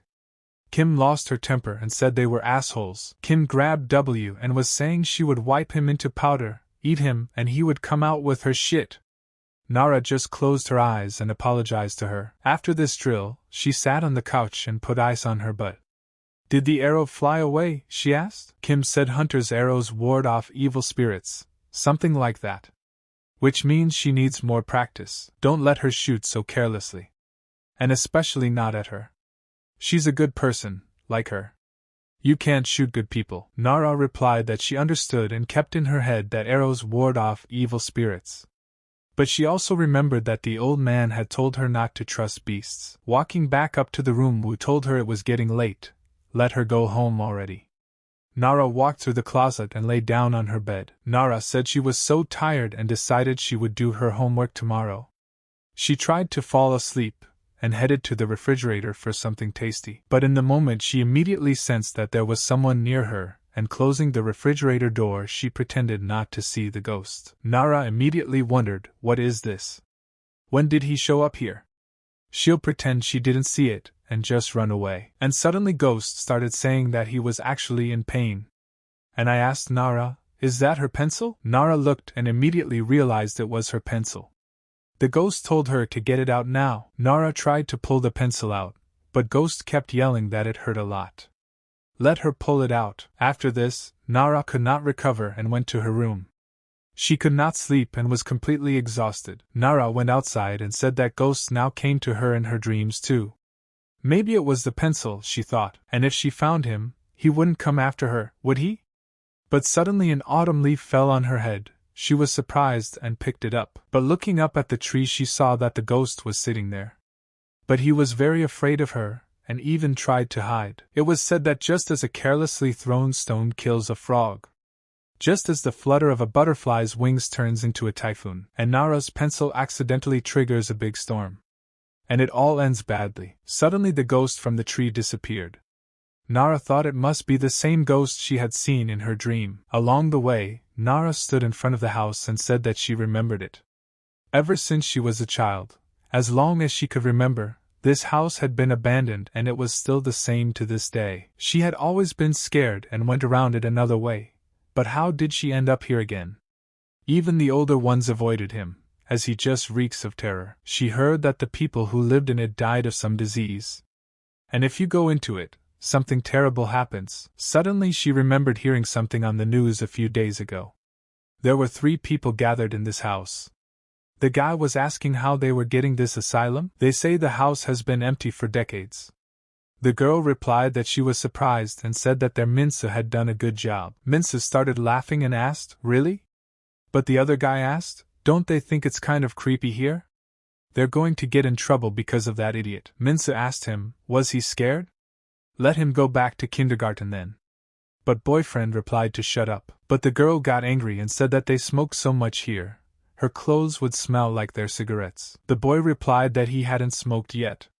The girl asked, "Then where is that smoke coming from?" The guy turned around and asked with surprise, "Smoke?" Turning around, they saw that a strange smoke that looked like a ghost had appeared behind them. The guys saw the ghost's teeth and started yelling that it was a ghost. And they never came out of there after that. Nara said she heard that the burglars that were hanging around here are missing. And that's really creepy. Nara stuck her head in and wondered if she could look in. She wondered if anyone was here, but suddenly she saw a huge tree.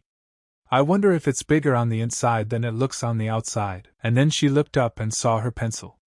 And that's where it went after that shot. And in a moment she remembered what Kim had said, a hunter's arrows ward off evil spirits.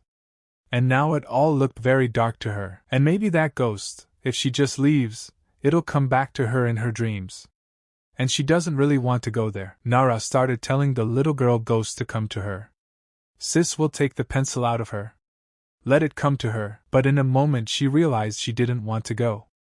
And she asked herself, what is she even doing? And she looked around and said there was no one here. Nara stepped into the area and thought she would quickly pull out and run away. But suddenly she stepped and fell under the ground. Nara stood up and started wondering what the underground parking garage was. She started yelling and asking, "Is anyone upstairs?" Nara was starting to feel like it was so dark in here, they couldn't see anything at all. And it feels like she's completely fucked. Where was she supposed to go now? Nara turned on her phone and thought that there must be a way out of the garage. And why was the garage so big? She started walking around looking for where the exit was. But in a moment she noticed that the tree roots had gone through the walls, and they're all over the place. And when she looked in the corner, she saw that there were candles. And it looked like someone else was here. Nara was suddenly very scared. And were they really still here? She started screaming and asking if anyone else was here, but suddenly she initiated back and saw the very people who had gone missing standing there. Nara started screaming in fear and shining her top. She saw that it wasn't just them, there were other people here as well. Nara immediately thought, who are all these people? And are they drunk? But shining her light on the tree she saw that there were cards in the tree. At this time in the car, Wu was asking, "Isn't that weird?" Han asked him what it was about. The guy replied that he had caught the fox. But why? Nara's curse still hadn't lifted? Kim asked him if he had noticed. Everyone was immediately very surprised. Wu said that the bottle he had sealed him in. And at that time, Nara noticed all the vessels that the ghosts had been placed in. Wu was asking at this time, "Where is she?" Nara didn't understand what was even going on and asked herself, what was all this? But in a moment, she felt someone lowering behind her. And it was the same ghost she'd seen in her dream. Nara wondered in the moment, what is all this? What is wrong with these people? They look so strange. Nara looked at Guy and asked if he was alright. But Guy didn't answer anything and just started looking at her strangely. They all started walking towards the girl at once. Nara was frightened and told them to stay away from her. But suddenly they started acting very strange and running towards the girl. Nara started shouting for them to back off. And after dodging them, they all collapsed to the ground. Nara told them not to even think of approaching. At that point, a ghost came down behind her and addressed her. The ghost asked her if he helped her. Would she pull the arrow out? Nara didn't understand and asked what? The ghost pointed his hand at the root of the tree and told her to climb. Nara hesitated at his words and didn't know what to do, but people came to their senses and started walking towards her. The ghost noticed this and told her to get up faster. Nara said she understood and started to climb. But the men caught up in time and grabbed her as she was being lifted by her legs. They tried so hard to drop her that they even scratched her feet with their claws. Nara was in pain at that moment that she even screamed. But Nara was not confused after such a thing, and pulling out one leg began to pummel them. And with her strength, she knocked one of them out. Nara broke away from them and began to climb higher. And with a sigh she thought, what had happened to them? Nara wondered if this was all happening because of some stupid pencil. And climbing up the tree to the top she saw a bright light. When she got out of the hole, she sighed and said she was alive. But when she looked at her feet, she saw a bunch of scratches left by those people. Nara looked up from the tree and saw her pencil. And thought to herself, how could she get it out so easily? But this was somehow too suspicious for her. But suddenly someone came out of the hole and grabbed her leg. She was very frightened by this and managed to put her foot against a tree. But the girl who was dragging her to the pit saw that tears started to flow on the girl's face. but she took her foot away and the girl fell back down. Nara pulled out her pencil, but noticed that something was wrong. The monster came out with the pencil. Nara looked at it and said, "What is that?" And how disgusting it was. "What kind of worm is that?" But lifting her gaze to the top of the tree, she saw that it was beginning to darken, and the hand from the hole began to grow roots. Nara looked up and asked, "Is it over?" But suddenly some ghost started coming out of the tree. The ghost showed his face and said he had waited 70 years for freedom. She did set him free. Nara thought, what 70 years? If it had been sealed for 70 years, did that mean she had let something bad out? Nara saw that the ghost was getting bigger and asked, what if the baby was growing too fast? The ghost said a guy named Beck was a hobo. He made him rot here for 70 years. And it's time for revenge. But Nara wondered in a moment, is he a monster or a spirit? And she feels like she has awakened something dangerous. The monster said he had watched from a tree for so many years as his family was destroyed. He's been waiting for this day to come. And he's gonna eat every bone in his body. Have him come down now. But Beck stood at the top of the stairs and watched them. But he didn't think of coming down yet. Beck said his seal couldn't be broken, so how did he get out? The monster replied to stop talking. He told him to get down, and this time he would definitely kill him. But suddenly, Beck used his strength, and with a crushing attack, jumped on him and smashed him into the ground. Beck asked the girl as she broke his seal. Nara looked at him and abruptly put her pencil behind her back. Beck told the monster to be obedient and climbed back into the tree. But the monster insisted and stood up, punching him in the chest. Beck didn't have time to react and just stepped back a little from his blow. The monster continued to attack and told him to get in there himself. The monster brought his fist down over the guy's head and stuck it into the ground. Beck said that if he did what he was telling him to do now, he would let him live. The monster was surprised at his confidence, and immediately slapped him. But at the last moment Beck put his palm to his chest and stopped him. The monster didn't feel anything at first, but the wave of impact from Beck's palm was so strong that it fell from such a blow. Nara watched their battle at this time and thought, what kind of power does this uncle have? Is he human? And it's not like he can't be a mere human. Nara thought she should run out of here and tell the police. But Beck saw that and told her not to move. The guy said she was covered in dirt, and asked her what she saw in that basement. Nara said she didn't see anything. Beck asked, so was she the one who let him out? Nara felt in her head that this uncle was so scary. Nara replied that all she did was pull out a pencil. But Beck was a little distracted and saw the monster attacking again. Beck looked at him and said how had he not realized yet that it was useless. The monster replied, how about this?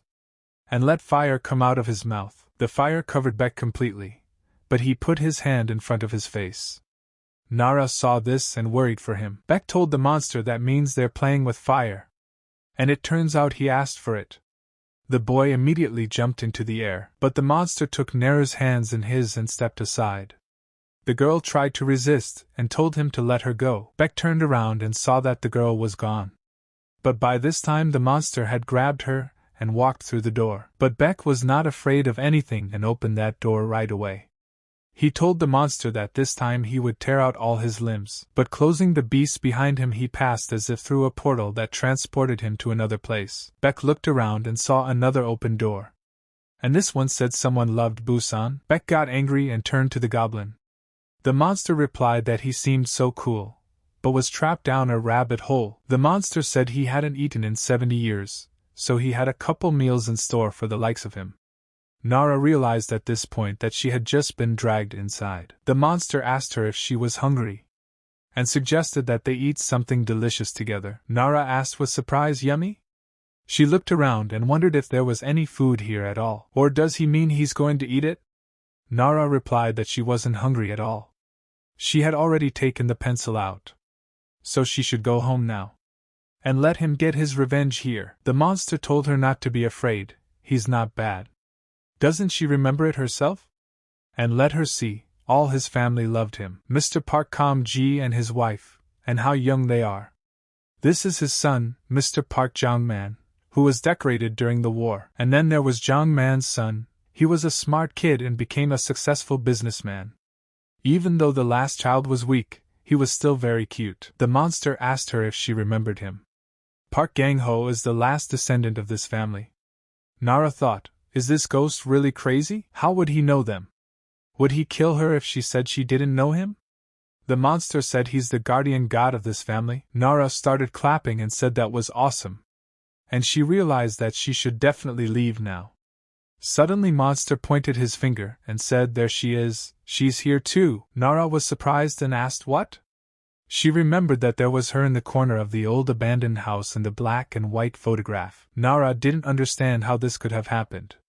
Was it her, she asked? The monster replied that she had promised. Nara asked with surprise, promised? Monster started to get angry and asked, is she kidding? Nara held up her hands and told him not to get angry.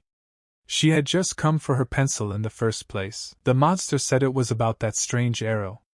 But suddenly music started playing around him, and he asked what was that strange sound. Nara pulled out her phone slowly and realized it must be Jen Woo calling. She decided to distract him and asked what's up. The monster believed her and distracted himself. But Nara immediately started running away and took a call from Jen Woo. But Monster was in time and grabbed her phone. He didn't even bother to ask and immediately broke it into pieces. Monster asked, does he look like a fool? Let her not do anything stupid. Nara said, what about her phone? The monster said he was the keeper of this house and was released, so this is the safest place to be. Nara realized that he was going to hold her forcibly. Was she going to stay here forever? But suddenly a girl came in and told her not to believe that monster. Nara replied that she had seen her in the basement. The girl yelled at her to run away and told her that he was the one who locked them in the basement. The monster was surprised and asked what? The girl told him what kind of keeper he is. He's that ghost everyone says eats all the people in this house. The monster got angry, and hitting the girl said it wasn't true. Nara was surprised and frightened when she saw this. The monster started saying it was a lie. She's lying about everything. He told Nara not to believe her, it's all lies. All the guys immediately jumped on him and tried to restrain him.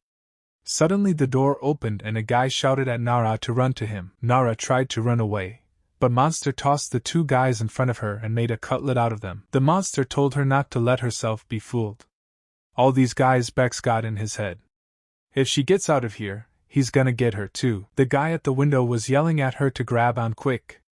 He's a monster! And the monster told her to stay here until he left. At that moment, Nara wondered who she should trust. The monster was telling her to trust him. Nara remembered Kim's words as she said that the hunter's arrows she releases prey on evil spirits. The guy was yelling the whole time for her to wake up and telling her not to believe this monster. Nara came to her senses, and after thinking for a moment started running towards the guy. The monster got angry and said that he had told her not to go out. The monster immediately grabbed her and slammed into the wall with her. Nara couldn't dodge and passed out after that. The monster said why wouldn't she believe him? Suddenly the guy's eyes changed and replied that no one would believe him. Let him look at himself. And regardless of the truth, the human mind believes what it wants to believe. This girl and all the families of this house chose to believe he was a monster. The monster got really angry and told him he was a bastard, and channeled his energy into him and told him to shut up. Beck looked over and said he'd have to hurry up. The monster was saying at this time to just wait and see for himself to smash his squatter face in. When he swallows all those people. The boys arrived at that very house by this time and Wu asked his mother, is this here? Kim replied that yes, she could feel Nara's energy here. Du asked what kind of energy. She was just checking the location of her phone. Kim told him to just shut up. Kim told them to grab their weapons. They all got ready and she commanded that anyone who trespassed on her holy relics would be destroyed. Wu climbed up on the fence and looked around at what was going on and said Nara first. Kim looked around and said what an unusual tree. And they went straight to the house. Opening the door, you looked in the crowbar and saw that the place was scattered and no one probably even lived here. Wu opened the door fully and said there was no one here. But Han put his hand in front of him and told him not to come in. The boy asked why. Han replied that here is a rabbit hole trap that is triggered by detecting the power of spirits. And once they get in, there's no telling where they'll end up. Wu asked, can he take it off? Khan replied, what does he think? Han said the seal is out of date. Let them give him 5 minutes. He took out the pen and said that even 3 minutes would be enough. Han said that if you could break the seal with chicken blood energy you could. And suddenly, at one point, he stopped. Kim immediately went over and ripped the door off with her hands. She said they didn't have time. Han said he should have thought with his head before tearing the door open. They all went in together at once, but suddenly Wu saw that there was a girl in the room, standing in the wall like a foundation. Han approached and asked, "Are they dead bodies?" But Kim replied that they were still alive. Du asked if they were just thrown into the wall and left there. Han looked at it, and said it was very strange. Kim asked him if he could get them. The guy said it would take a long time. "It's an old technique. Whoever did this is a bastard." Wu looked around and said he couldn't see Nara. But Kim told him to wait for them. But as he approached the door, Wu heard a loud noise. He thought maybe Nara is in there. Wu opened the door slowly and seeing someone realized it wasn't Nara. But what was the rabbit hole amulet doing there? The monster made an aisle to the store and pulling out all the food all the time said, "This here's the yummy stuff." Han said he must have decided to rob the supermarket. Du asked if it was a ghost. Kim replied that it looked like Takabe. Takabe asked with surprise Wu, and without wasting time jumped out at him with his huge bat. Wu asked him where Nara was. Monster said, "And who is this boy?" But the kid punched him and told him to bring Nara back to him. The monster got even more angry and said he was an asshole. But Wu didn't slow down and continued to strike. The monster was getting tired of getting his head bashed in and tried to punch him. Wu was surprised that he didn't even move. The monster slammed into the guy and hit right on target. Wu failed and slammed into the wall after the punch. Wu thought in a moment, "Why is he so strong?" The monster asked, "Yes, who dared to interrupt his lunch?" But suddenly Kim came up and punched the monster in the head. With one punch, she sent it through the wall. The monster fell to the ground and could not move, and even the girl's palm remained on its face. Kim asked, "Where is the sacred relic?" The monster was conscious and asking what was that? What had hit him? Kim told Wu and Du to find Nara. Kim said she would take care of the monster herself. Han gave her a sword and decided to help her, but Kim said no, let him stay away. And it had been a while since she'd warmed up. The monster said no human could hit him like that. Did Poon Beck send her after him? Kim was very surprised and asked how he knew it. And thought, why does Takabe even know that name? The monster said the Windy Creep's henchman. Kim replied that she was a little offended at being called a henchman. She would call it more of a business relationship, so they're partners. The monster thought for a moment, and said that he was, as he thought, his tame dog. Kim asked, couldn't he hear her? Doesn't he know who the partners are? The monster immediately jumped on her, and said he was going to kill them all.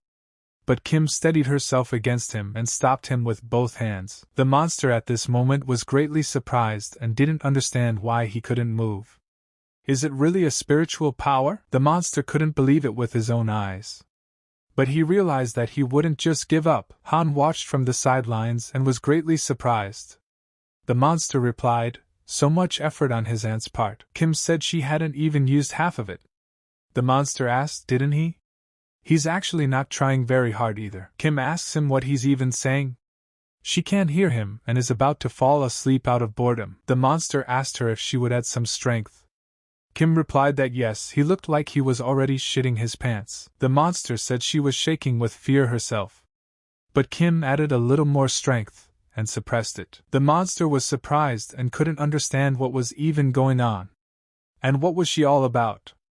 Kim started laughing and immediately punched him in the head. On the way to the second floor, Wu said that the house was about to collapse. But Du couldn't breathe and replied that there was so much dust. It's so dirty, he even feels sick. Going up to the second floor, you started yelling Nara's name and looking for her. When they entered the room, they saw Nara. W went over to her and started yelling at her. Du looked and said, how can she sleep so peacefully? In Nara's subconscious, she began to hear Wu's voice telling her to come to her senses. Suddenly, she woke up. Wu asked her if she was okay. Wu asked her why she didn't answer the phone. But Nara said nothing and hugged him. Nara said she was in so much pain and so scared. Let him stand like that for a while. Suddenly Wu realized that he had forgotten what a dangerous world Nara has fallen into. Wu said that everything was fine and she was doing well. Meanwhile, The monster kept fighting and said he was the guardian of this place. Let her get out of his house, but Kim didn't notice and got punched in the face. She told him he was pretending to be a saint. The monster asked her what the hell she was talking about, and grabbed her in his arms and told her he was going to give her a tour of the house. The monster said here was the hallway and immediately ran into the wall with her.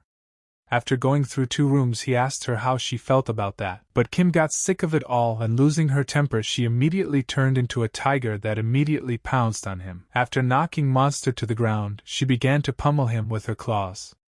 The monster was surprised and didn't understand how she could turn into a tiger. Suddenly things started to fall apart, and the guys on the 2nd floor got really worried. Having fallen from the 2nd floor, Nara fell down on W. The boy held her in his arms and said he was having a hard time. Du looked at him and said that they were so annoying, they should stop already. He asked what she was saying. Suddenly, Han appeared and showed that they were brats. Wu got angry and asked what he said, but Kim said that she looked pretty good. Nara asked with surprise at that moment, did they all come or what? Once underground, Han asked, what is this? And there's a mountain of empty sealed containers. Kim looked over and asked monster, what was he doing here? Let it wake up, and what is this? The monster replied that it was a trap created by Beck.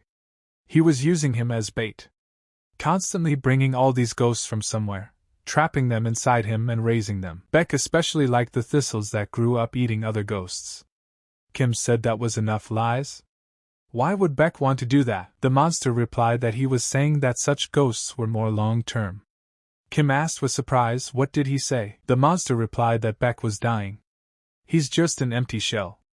And by eating thistles, he's prolonging his life. And suddenly slowly Beck himself, who had been showing a different side of himself all this time, came to them. But monster had said that he had already become a demon. Poon Beck was at death's door. He dedicated his life to serving the people by cleansing the world of monsters. And the price for that is death? Beck realized in his head that he didn't want to die. And why should he? And is this really the end? All this time he prayed to God. But God was always silent. And after trying many ways to survive, one day he decided to drink thistle, and after that the effect struck Poon Beck. He was cured and said that he would live. He would no longer pray desperately, no longer thrash about seeking God's blessing. And he doesn't even need his powers, he'll survive on his own and free himself from God's shackles. First he had one gulp, then another, and now Beck was filling his whole body with thistles, sinking deeper and deeper into that dark swamp of terror. And each time he felt he needed more thistles, his thirst turns to pain and gets to the point where he can't even remember his nightmarish deeds. Then one day he happened to find an old tree standing lonely behind a fence in someone's yard. The village had accumulated all the thistles that Takabe, who guarded the family of this courtyard, had collected for 300 years. Having sealed the goblin, and disposed of the entire family with sorcery, Beck, like a farmer, sat down to enjoy the ripe fruit, and the thistles that seemed to have been waiting for him for hundreds of years. And suddenly Beck came in, and said that he thought it was time for him to clean up the place. But they guys saved him the trouble. And they're good. Kim said, speak of the devil? Did the god Fenbo himself come to them? He really had tricked her into eating all the thistles she was giving him. Do asked, were they giving all the ghosts to him? Han asked that they must be like free labor? Beck replied that she'd assumed it herself. He had no reason to say no. She wanted to become human herself, so he just played on that, giving her false hope, encouraging her like a loyal dog. All he did was tame the beast he needed. She's not so useless. Kim got angry and replied that she needed to rip out his ugly tongue. Nara said he's no better than an animal. He'll never be a normal person again. He's so many years older, but he doesn't realize it. Beck responded by telling her to come out and say it to his face. Wu at this point said that he had told her to hide and keep her head down. Nara apologized and replied not to make him angry. Beck said it was natural to get rid of things she didn't need. They had already collected enough ghosts as it was. Just like the hollow wood, they had become useless to him, so they would have to get rid of them. Kim saw the light and asked, what's wrong? What's going on with that goblin? The goblin started screaming his body was on fire. At that moment immediately that big and only tree in that house burst into flames. But one of the guys was standing outside and said there was a fire. Tell them to dial 119. Du told everyone to watch, it's a fire. Are they going to be stuck here? But Han replied to look for another way out. Beck looked at them angrily, and said he would burn the place alive. And started to disappear. But Han saw that, and used the bloody shackle technique. Beck couldn't escape, and got trapped. He asked him when he had time. And then Kim ran up and hit him right on the head, but suddenly she saw the thistle thrown out after the blow. Kim asked him, was he that desperate? Beck replied that she was a vile animal. He would kill her with his own hands. And he raised his hands and summoned the basilisk. Beck used his powers and shoved Kim and Han into the wall. But suddenly the goblin came and grabbed him from behind and told him they would die together. Beck asked, did he still have the strength to move? The goblin replied that if he needed to kill him, he would use all his remaining strength to do so. Let him stay here and burn in the fire with him. But Wu attacked him and told Beck that he says he needs to kill to live, so what does his own method taste like? But Beck used his powers and got rid of the goblin's hands and said how funny they were. Beck grabbed W's head and told him not to be stupid. Does he even know what it's like to be an outcast? Has he ever experienced betrayal in his life? Was it thrown away like some useless thing?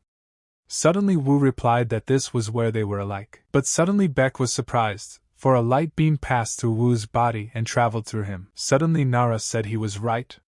Beck looked at his chest and asked, pencil? And Wu used his thunder punch at that moment. After such a tremendous blow, a huge amount of thistle was released from Beck's body. He asked what it was. Beck took hold of his wound and thought, why isn't he stopping?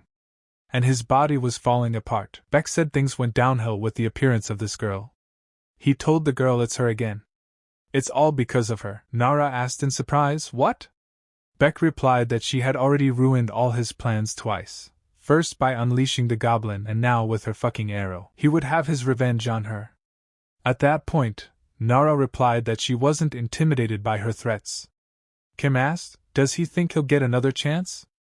It's time to clean the place up a bit. But Beck suddenly used his demonic paws and destroyed the ceiling. Han saw this, and told his brother to be careful. The house is collapsing. Beck said that he would look forward to their next meeting. Kim and Wu started to dodge the collapse and asked, did he escape? Du began to panic in the moment, and told himself to calm down. This wasn't the kind of shit they were getting out of. There had to be a way out from where Beck had come from. Du realized in his heart that even from hell there was a way out. Han suggested at this point that they should think about how to get out of here. This place is going to collapse soon. Nara looked at the fire and thought that the most important thing for them right now was to get out of the fire. She asked, is it even possible to get out of here? Suddenly Joe shouted for them to come over to him. He had found a way out. They saw the bunny cards that were superimposed on the object. Han said he was good. And how did he even remember the rabbit hole refrigerator? Du answered not to mess up his hair. At that moment Yu held out his hand to Nara and said that it was time for them to go home. Nara was very happy when she heard about home. But suddenly, in a moment, a rock fell on the object of their salvation. And all at once they were saddened. Kim said he was the smartest of them all. What should they do now? Han replied that he had no idea. Wu said that Beck had gotten out of here somehow. Let them look for another way out. Du replied that the place was already engulfed in flames, and it was the only way out. They were finished. But suddenly Du looked to the side and saw a door that was still intact. Suddenly the door opened in front of them, and the goblin held out his hand. Nara asked, is he trying to help them? The goblin replied that they could get out through that door. He used his last bit of strength. Nara yelled for him to go with them. He would still be able to live. The goblin replied that he would die with the tree. There was nothing he could do to protect his home or his family, and now he will do what he must as a guardian before he dies, and asks them to protect the last family member of this house. Nara wondered in a moment, would he really die? Had all his strength been wasted? Wu brought her to her senses and told her they had to go. Walking through the door, Nara looked back and saw the goblins slowly disappear and save their lives. But suddenly Nara looked under her feet and saw her picture about to burn. She put it out and took it in her hands. She remembered Goblin telling her to watch how much his family loved him. He is the divine guardian of that family, after all. Nara said on the way out that the Goblin said he'd been locked up for 70 years and said he was the keeper of this house, But she didn't believe him. She should have been braver. And could it have ended differently? And she was truly sorry. May the goblin forgive her. Stepping out into the white light, Du said that they had survived. Kim asked where Nara and Wu were. But when they looked through the door, they saw that everyone was standing still. He asked, "Where are the others?" "And the house is intact. But how is that possible? It just burned down in front of their eyes. And a well-tended garden." Wu knew right away that something was wrong. He told them to go back. But before she left, Nara looked to the side and saw a child standing with a camera taking pictures. Nara remembered in a moment how the goblin had asked her while showing her the pictures. Did she remember this? And this is the last descendant of this family. Nara immediately realized it was 1954. They had opened the door to the past. The boy was surprised and asked them who they were. But Nara and Wu didn't understand how this could even happen. Du asked where they'd gone. Kim said that they were right behind them, weren't they? Han replied that it seems the amulet shattered and threw them somewhere else. Notwithstanding 5 people. Who is this child? And where did it come from? Nara tells the child that a huge black snake comes out of Beck's hand, which turns out to be actually a horrible monster. And now he has to get out of here right now. His family is in danger. The child said, "Teacher Beck is not that kind of person." Nara asked with surprise, "Teacher?" The child replied that he was a kind doctor who was treating his mom for a serious illness. Let her not speak ill of his teacher. Wu looked at their conversation and said it was useless. Would she herself believe it if someone she met for the first time said something like that? It was time to leave before things got even more confusing. Nara realized there was no way the child would believe her. She wouldn't believe her either. The goblin probably felt the same way, but she saw all with her own eyes what Poon Beck would do. She ran, hesitated, hid, and could do nothing. And she doesn't know if she will succeed or not. She immediately swept her hand and took the dark matter. And promised that she wouldn't run away again. W looked at it, and realized that she had cleaned the boy with her bare hands.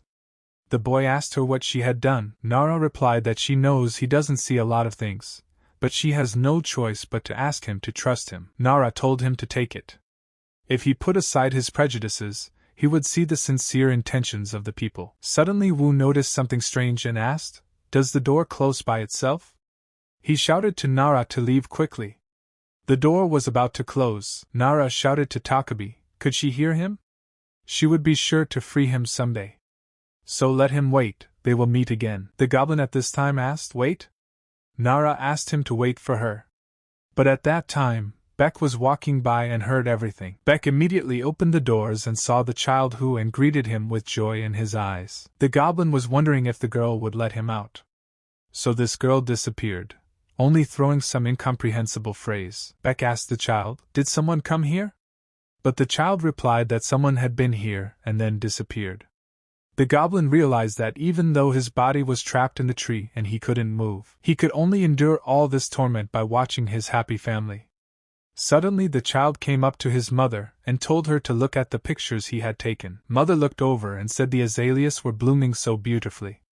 "Is it really spring?" The boy replied that yes, there were many orchids and azaleas blooming in the yard. His mother told him that she had been watching him from the window as he took pictures of everything. The boy replied that he had taken this one especially for her. He really wanted to show her off. The mother was surprised and asked, "Really? Was he thinking of her when he was making her?" Suddenly the husband said he wanted to show her a real spring. Suddenly the boy said to his father, he had told him not to tear the flowers. The man replied that of course he had to pick them for his mother. The boy was upset, and said it wasn't fair. The mother replied that she liked Gang Ho's picture better because it wouldn't fade and would stay with her forever. The father asked, "Did he lose?" The mother hugged the boy and thanked him, and thanks to him, the mother has good dreams every day. The boy asked, "What are the dreams?" The mother replied that the mother's cherished wish, and how her son would grow into a healthy and handsome young man and go to the big world beyond the walls of their home, and how he meets a farmer smiling in the sunshine, and sees the smile of a child looking at his mother with sparkling eyes. He becomes a wonderful photographer whose work is filled with warm stories of people. The boy told his mother, for she knows how much he loves taking pictures. So, let her stay healthy and watch him become a real photographer. Mother replied that it was good. She wants to see it for sure. Having lost his mother, and then his father, he was all alone in the world, and so he fell prey to the deadly guardian. Golan realized that he had to survive, and protect at least this child. The goblin decided that he would give him his power. Giving it to the last child of this family would make him nothing more than an empty shell, but that didn't matter if he could save him. And told the boy to run to the big world outside the walls of the house. As soon as possible, let him run away from here. After that, Beck became very angry and said that the child disappeared as if in a fog. The silence engulfed the whole house. The sound of footsteps disappeared and the child's laughter could no longer be heard. The empty house became a tomb for happy memories of the past. As the years passed, he was still alone. The goblin kept telling himself that he couldn't protect them. He's a useless guardian who can't do anything, and he can't look at this empty house anymore. He started screaming and begging to be let out of here, or let him just kill him. The goblin kept wondering why he was still alive. And already surrendering, the unexpected pencil went straight into his tree, where it was placed. The goblin said an arrow of promise flew at him, which he had forgotten about. But the house was completely destroyed. Nara and the boy went outside and she said that everything was burned. The boy and Nara went outside and she said that everything was burned, and when they returned, the house was already reduced to ashes. Nara went upstairs and said that even the wood had burned. Suddenly Wu said for her to look. Is it really Takabe? Nara asked him where. Looking up at the tree they saw a small goblin sitting on it. Nara rejoiced and said that Takabe had survived. Nara asked the goblin if he could hear her. Wu replied that he wouldn't recognize them. He would soon disappear. Nara began to recoil and asked that he not disappear. And asked if there was no way to save him? W replied that whether the tree would survive was unknown. But suddenly the police came and addressed them and said that it was very dangerous to be near the fire. The policeman turned around surprised and asked, were they here at the time of the fire? And there was a witness who saw someone enter the house with a can of gasoline. Did they see anything? Nara replied that she hadn't, and they hadn't seen anyone either. But suddenly from behind the woman said that she knew there was something wrong with this house. Had they seen it at all? The man told her that it was good that it had burned down.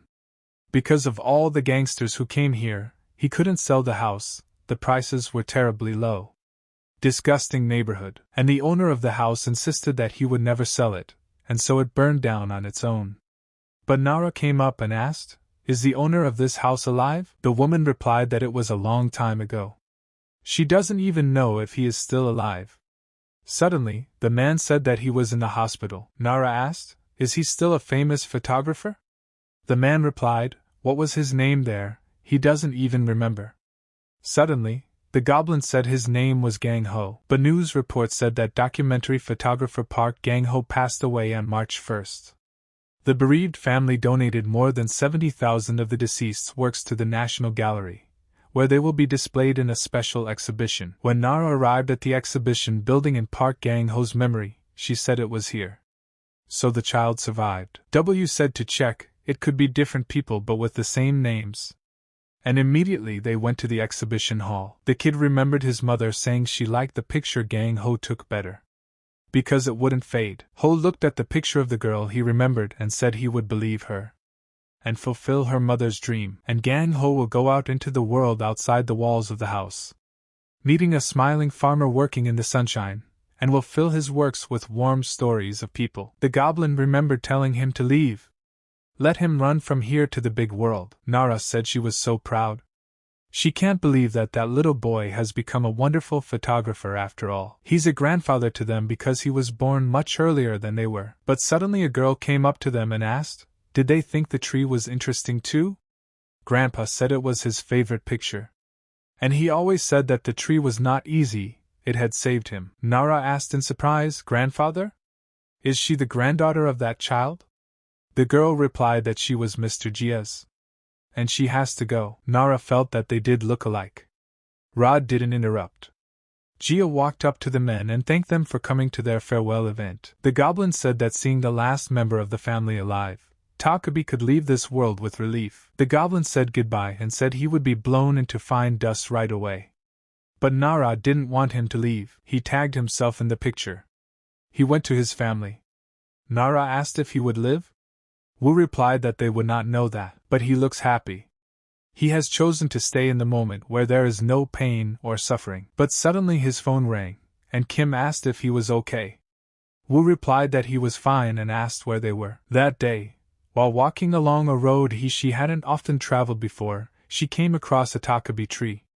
She came out of the rabbit hole and walked through another door with Jen Wu. She wondered if it was all a coincidence? Or was it a miracle? And in fact, she believes that miracles are not God's help or coincidence, and the result of human will. After getting on the train, Han asked what was wrong. Kim replied that they were safe. Han asked why she trusted Poon Baek. He wasn't the type to trust people so easily. Kim replied that she suspected but didn't want to believe. She thought it was an easy and quick way to become human. And it was her fault. Han replied that Jen Wu and he would survive, and there's Han Du. He wants to be human more than any of them. He's very depressed. Du said that yes, he is disappointed and hurt. But that doesn't change the fact that they should proceed with the plan, does it? Han asked with surprise. Benefiting people? Kim replied that yes, nothing has changed. But they know volunteering is not her style. Khan told them to restore their accounts. He had already created a new secret chat room. But Kim responded by telling them to cheer up. They already have 2 Tangen sacred relics, so they'll find a way to truly become human without anyone else's help. Baek gathered all his men and asked, "What's up? Does he like his new body?" The guy replied, "What a piece of garbage. He feels like he's wearing some kind of rag." The second guy said to find another body then. Suddenly the first guy started to turn and replied that he would. The girl looked at him and said Fox disguise. The boys said they wouldn't have called him without a reason. Fox asked what they needed from him. Baek replied that it was nothing much. The usual. There are people to plunge this world into chaos. But don't let him touch the girl named Nara. Her soul he will take care of himself. And after that, the fox began to laugh at his words. Inside the crystal ball, mist swirled and white flames flared.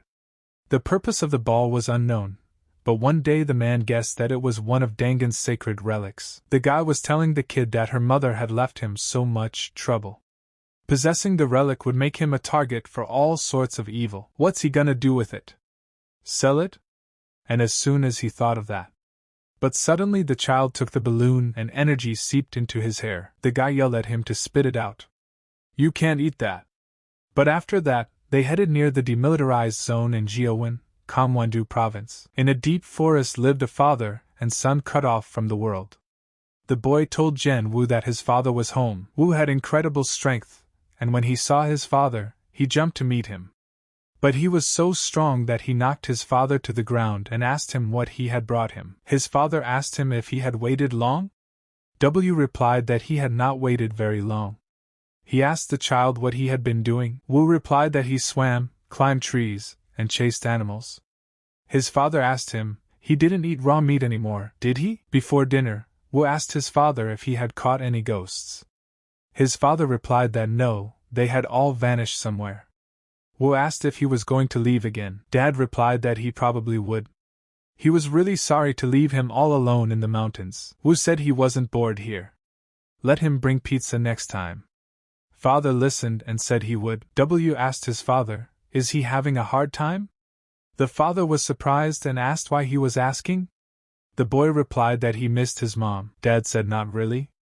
Wu told his father that he even talks to her in his sleep. The boy was surprised and asked, does he talk? Before going to bed, the boy asked why he chose his mom. The boy replied that it wasn't that they could control their feelings. Their mother was so beautiful that he fell in love at first sight. Looking at her, it seemed that he couldn't even imagine anyone else next to him. You look at a man and you start to believe in fate. I was surprised and asked, what is fate? The guy replied that fate is something that doesn't change, even when the stars fall from the sky. One day he too will meet his destiny, he will understand it, and will tell his children about it. Wu thought for a moment, and replied that he was not sure. He asked all these questions not because he was curious about his mother. It was because his father looked the happiest in the world every time he talked about her. In the morning, Guy packed his suitcase and said he would be back soon. I asked him why he was catching ghosts. He told himself they could kill him. W asked if it was true that you could become human by catching them. The boy replied that that was not why he was after them. He just thinks it's the right thing to do. To love, to help someone, and to live as a human being is not that hard, not really. Looks don't matter either. After that, I thought a lot about the words that looks don't matter. And it's not hard to live like a human being. And his father was right. The father told his son he was off and told him to hide his tail. W said goodbye and shouted at him to remember the pizza. After that, W started climbing trees and telling the squirrel to have a nice appetite. After all, acorns are for squirrels and pizza is for people. In the evening, W climbed a tree and said that today he helped, loved, and lived like a human being. Tomorrow he would also live like a human being. 2 days passed and his father never came back. He said he would come back after he had slept 3 times. He was always delayed, but this time it was different. On the 5th night he was visited by a man he had never seen before. Suddenly she told him that Wu was not bad at pretending to be human. He immediately realized at that moment that she was dangerous. Wu said he smelled her right away. The grandmother replied to the little boy not to be afraid. She didn't come here to hunt for him. His father was a comrade to her. She's really sorry for what happened. And that day his father came home as an urn of ashes. Now, 10 nights or 100, his father would never come back. And he's all alone, and this little jar is his father's fate. The old woman told him he could go with her if he wanted, she would take care of him. The old woman asked him, he had never asked his father, why did she help people? When he arrived in the city, the old woman asked him what his name was. Wu introduced himself, and replied that his father had named him so that he would help people and lead them. But suddenly Wu started to hear a voice calling him in the morning. Nara was trying to reach him. The boy came to his senses and asked what was wrong. Nara asked him what he was thinking about. Wu replied that he was about the past. The girl said that he would definitely crash somewhere if he kept his head in the clouds. But suddenly Wu abruptly grabbed her bag and dragged her backward. She didn't even notice the bus passing in front of her. Wu asked her, where are the words of gratitude? Nara looked at him and replied that it was true that she was grateful. Nara told the guy that he had been so nice to her lately. Wu was surprised and asked if he was. The girl replied that she thought he was annoyed at first, but did she realize he was showing such concern? I asked her if she was serious. And suddenly I remembered all the times he'd spoken to her. Wu understood in his head and knew that Nara was the granddaughter of the grandmother who had raised him. Beck's servants turned into identical people. The boy wondered if they really looked alike. The second guy replied that it was perfect, no one would suspect anything. The third guy asked why the boss is making them do this. Does he really want them dead for having a little fun with the girl Poon Beck has his eye on? Upon entering the school, a guy asked if they could rip off at least one fingernail. The other guy suggested that they split up and find her. And her name is Nara, right? At this time, upstairs of the house, a couple had gotten some privacy. And the guy asked, is class over yet? The girl replied, who cares? The guy kissed her and told her that he missed her very much. The girl replied that she missed him too, but suddenly the guy stopped and looked away. The girl asked, what's wrong?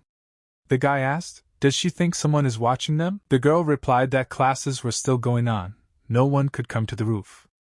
The boy asked with surprise, really? But the ghosts of the school looked at them and watched.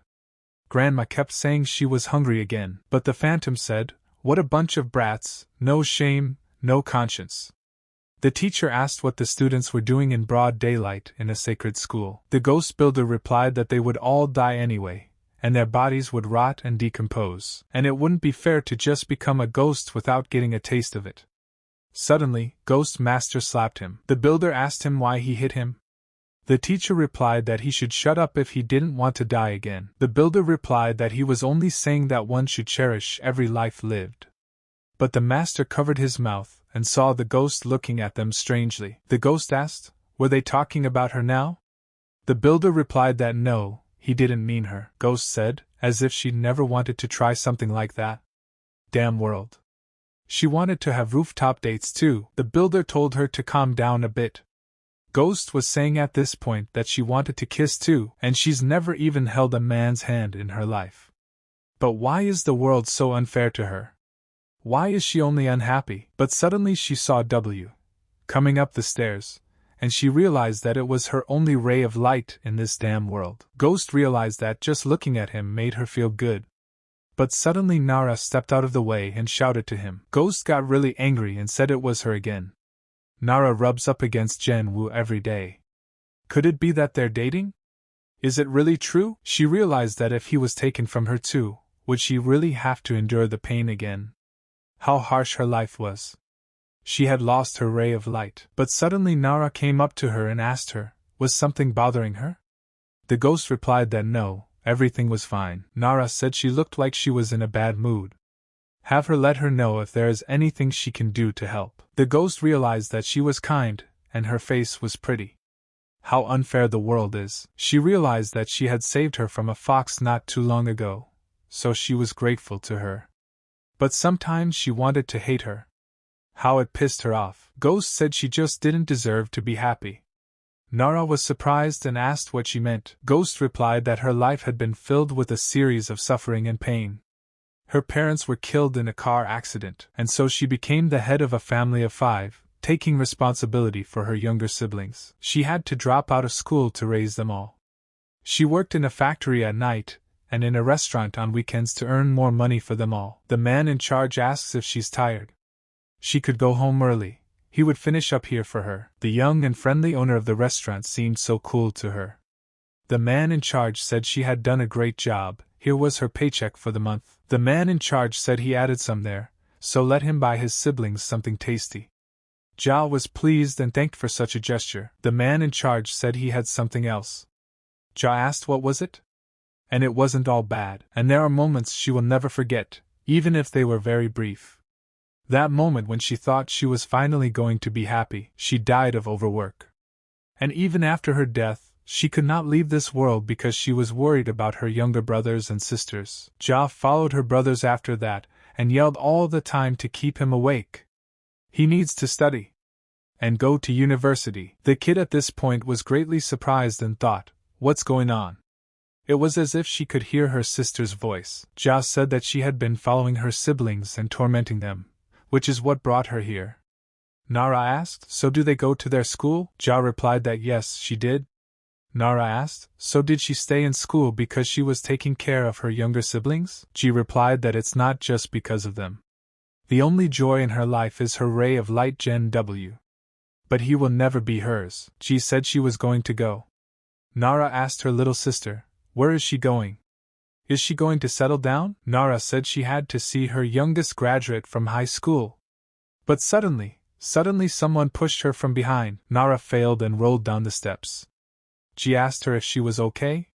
But she touched her and looking at her arm saw her. Ji asked, how could this be? Had it really entered her body? At this point, Wu came over and reaching out his hand asked, did she fall again? How clumsy she was. Jean was greatly surprised and realized he was holding out his hand to her. Taking his hand, she realized that she had touched him. She hugged him and felt that his hands were so warm. How long has it been since she's felt the temperature of a human body? And he thinks she's Nara. But what should she tell him? He asked if she was hurt. That's right, she's in Nara's body. He hadn't noticed. Nara told him that she seemed to have twisted her ankle. W gave her hand and told her to grab it. Jia felt that she could touch and feel him. What a blessing it was. Ji thanked Nara for providing her with her body, though not willingly. She really is an angel. Let her lie there a little longer. Heaven has granted her wish. She'll never get another chance. And her last chance, if this is truly a last resort, he will go all the way. Ji was already imagining her coming to his bed at night and kissing him. She wanted to feel it very badly. Ji continued to act the way she wants to act, and showed her attention to Wu to get him to notice her. Ji saw the sharp line of his chin, also the protruding veins in his arms. To her, he was matchless. Wu looked at her and asked what she was doing. Why is she looking at her like that? Ji asked, what does she look like? Wu replied that it was like she was up to something. Ji said that's right, and suggested that he go to the roof. The guy was surprised and asked why. Ji replied that she had seen couples going on dates on the rooftop. Wu asked in surprise, couples? What do they have to do with it? Ji froze at that moment and thought, aren't he and Nara dating? Is he ashamed to admit it? Or does he want her to take more initiative? Ji hugged him and asked him, he didn't like dating? The girls were very surprised and thought, what is going on with her? But suddenly, Wu became very angry and pushed her away, asking what was she doing? Let her get away from him. Ji didn't realize at this point, was she overdoing it? Or maybe there's something she doesn't know, she's never been in a relationship herself after all. She thought he'd like it if she took matters into her own hands, but things seemed to have gone wrong. Usually in romance novels men are very easy to get along with, but is it really that different from reality? The girls went up to her and asked her, is she crazy? No fever? Has she been drinking? Ji replied that she didn't have time. The girls asked what was she talking about. Ji realized that when Nara woke up, it would be over. Ji said that's why they will definitely go on a date tonight. So let him take care of himself. W went up to the top floor immediately after, and realized it was very dangerous. His tail almost came out. He wondered why she was rubbing up against him all day today. She was weird, something was wrong. I thought about it, and decided it can't be that. Does she like him? The guy went home and couldn't get it out of his head that she liked him. At this time, the three guys had gathered and one of them was telling the second guy to tell them that he had found the girl. Why didn't he at least bring her fingernail? The other guy replied that he couldn't get closer to her. She had been rubbing up against Jen-woo all day. And the boss also told me not to touch her. But who cares about that? Shouldn't we eat Jen-woo first? In the evening, her mother told Nara that it was past her bedtime. Ji lay on the bed and said that even though she didn't go out with Jen-woo, she still had a very happy day, but she's still sad. She couldn't even take advantage of the opportunity given to her by heaven. Ji thanked Nara, for she was very happy today because of her. She got up and decided that she would just change and leave, but when she went into the closet she saw the map and she found it very interesting. And immediately she saw that there was another room in the closet. She walked through it and wondered where she had gotten to. When she looked to the side, she noticed Wu lying on the bed. She thought at this moment, what did Jen-woo forget here? Could it be that their rooms are combined? Jia thought, what is it? What is the relationship between them? They live in the same house and deny their dating? She knew it. This could be her last chance. Jean walked into his room and realized that she didn't know what to do next. Ji realized that she had never seen him so close before. You can look at his long eyelashes. Ji decided that she would only kiss him once, and then leave. Let him not be too mad at her. Touching Wu's face, he opened his eyes abruptly and asked Nara? But she didn't stop and continued kissing him. Ji was excited because her first kiss had finally happened. But when she opened her eyes wider, she saw that Wu had placed his palm in her hand. W asked her if she had lost her mind. Wu grabbed her head and asked her, who was she anyway? Before Nara came to him he couldn't sleep and kept thinking that Nara liked her. Of course it was a little strange that she had spent the whole day by his side, but it was very nice. Suddenly he realized he'd just been smiling. And why can't he stop thinking about her? He closed his eyes abruptly, and saw Nara come into his room. Wu thought at that moment, what was she doing? Why did she come to him at this late hour? Nara walked up to him and looked at him with her gentle eyes. Nara asked him if he was asleep. He thought he wasn't. He doesn't sleep at all. And he felt her climbing onto the bed. But what she's doing? Nara climbed on top of him and started faking love for him. But Wu had been thinking all this time, why was she acting like this? When he saw her eyes, he knew it wasn't Nara. After all, she definitely wouldn't do that. He grabbed her head and asked her who she was. She asked, what? What is he even talking about? Who is he talking to? Wu showed his face and told her to tell who she was right now. Wu said, she's not Nara. Ji knew right away that she was busted. But how could he know who she really was? Wu told him that if she didn't want to be destroyed, let her leave Nara's body now. He will count to 3. Wu started counting right after he said that. Ji asked him, what's wrong with him? Is he going to hit her? But W kept counting and didn't stop. But Ji got scared and told him to stop. Let him give her a minute, and if he hits her with that much force, she'll get hurt too. Wu said that here comes the 3rd count. Ji realized she had been exposed and said she was coming out. And at the moment of impact from Wu, she came out of the girl's body. Wu saw her and asked, is the ghost a virgin? Jia realized her mistake and apologized to him. Wu yelled for her to stop. But she couldn't come to her senses, for he had scared the hell out of her. Why was she so scared? And he looked so angry when he realized she wasn't Nara. And suddenly she realized that he wouldn't be angry if it was the real Nara. You started yelling at Nara to wake up. But she didn't wake up and just moved. And the boy immediately said that it was really her now. Nara was lying on the warm plaid and saying how warm it felt. It was so soft and tickled her, nice, just like a ball of fur, and that's how she wants to hold it in her hands. And suddenly she opened her eyes in the morning and realized that it was only a dream. Nara asked when she had time to get home. The day had flown by like a blink of an eye. She didn't remember anything at all. Nara got the new news and asked that she tried to seduce him by taking possession of her body. Ji came in too and said that she apologized to her. She will never do that again. Nara approached her and told her that nothing happened between them. You replied to them that he swore that nothing had happened. Ji asked her, does she forgive her? Suddenly, Wu replied that it doesn't work that way. You can't have a ghost stealing people's bodies. They can't just let it go. Wu said that now they would use this moment for her to finally find peace. Ji freaked out and replied that she honestly wouldn't do that anymore. Let her see her little brother grow up. Nara asked him, can't he just turn a blind eye for once? Sis Jia stayed at this school to keep an eye on her younger brother who is studying with them. Ji said that it was true. Nara replied that she had told him that she had told her that she had almost no happy memories because her parents had passed away, and she was the only one taking care of her younger siblings. She's so miserable and decided to forgive her. Wu looked at her and angrily replied that she didn't. Nara said that she didn't intentionally take her body. She didn't come to his room because she wanted to hurt him in any way. Suddenly, Wu said still no. Nara asked, what was wrong with going along to get along?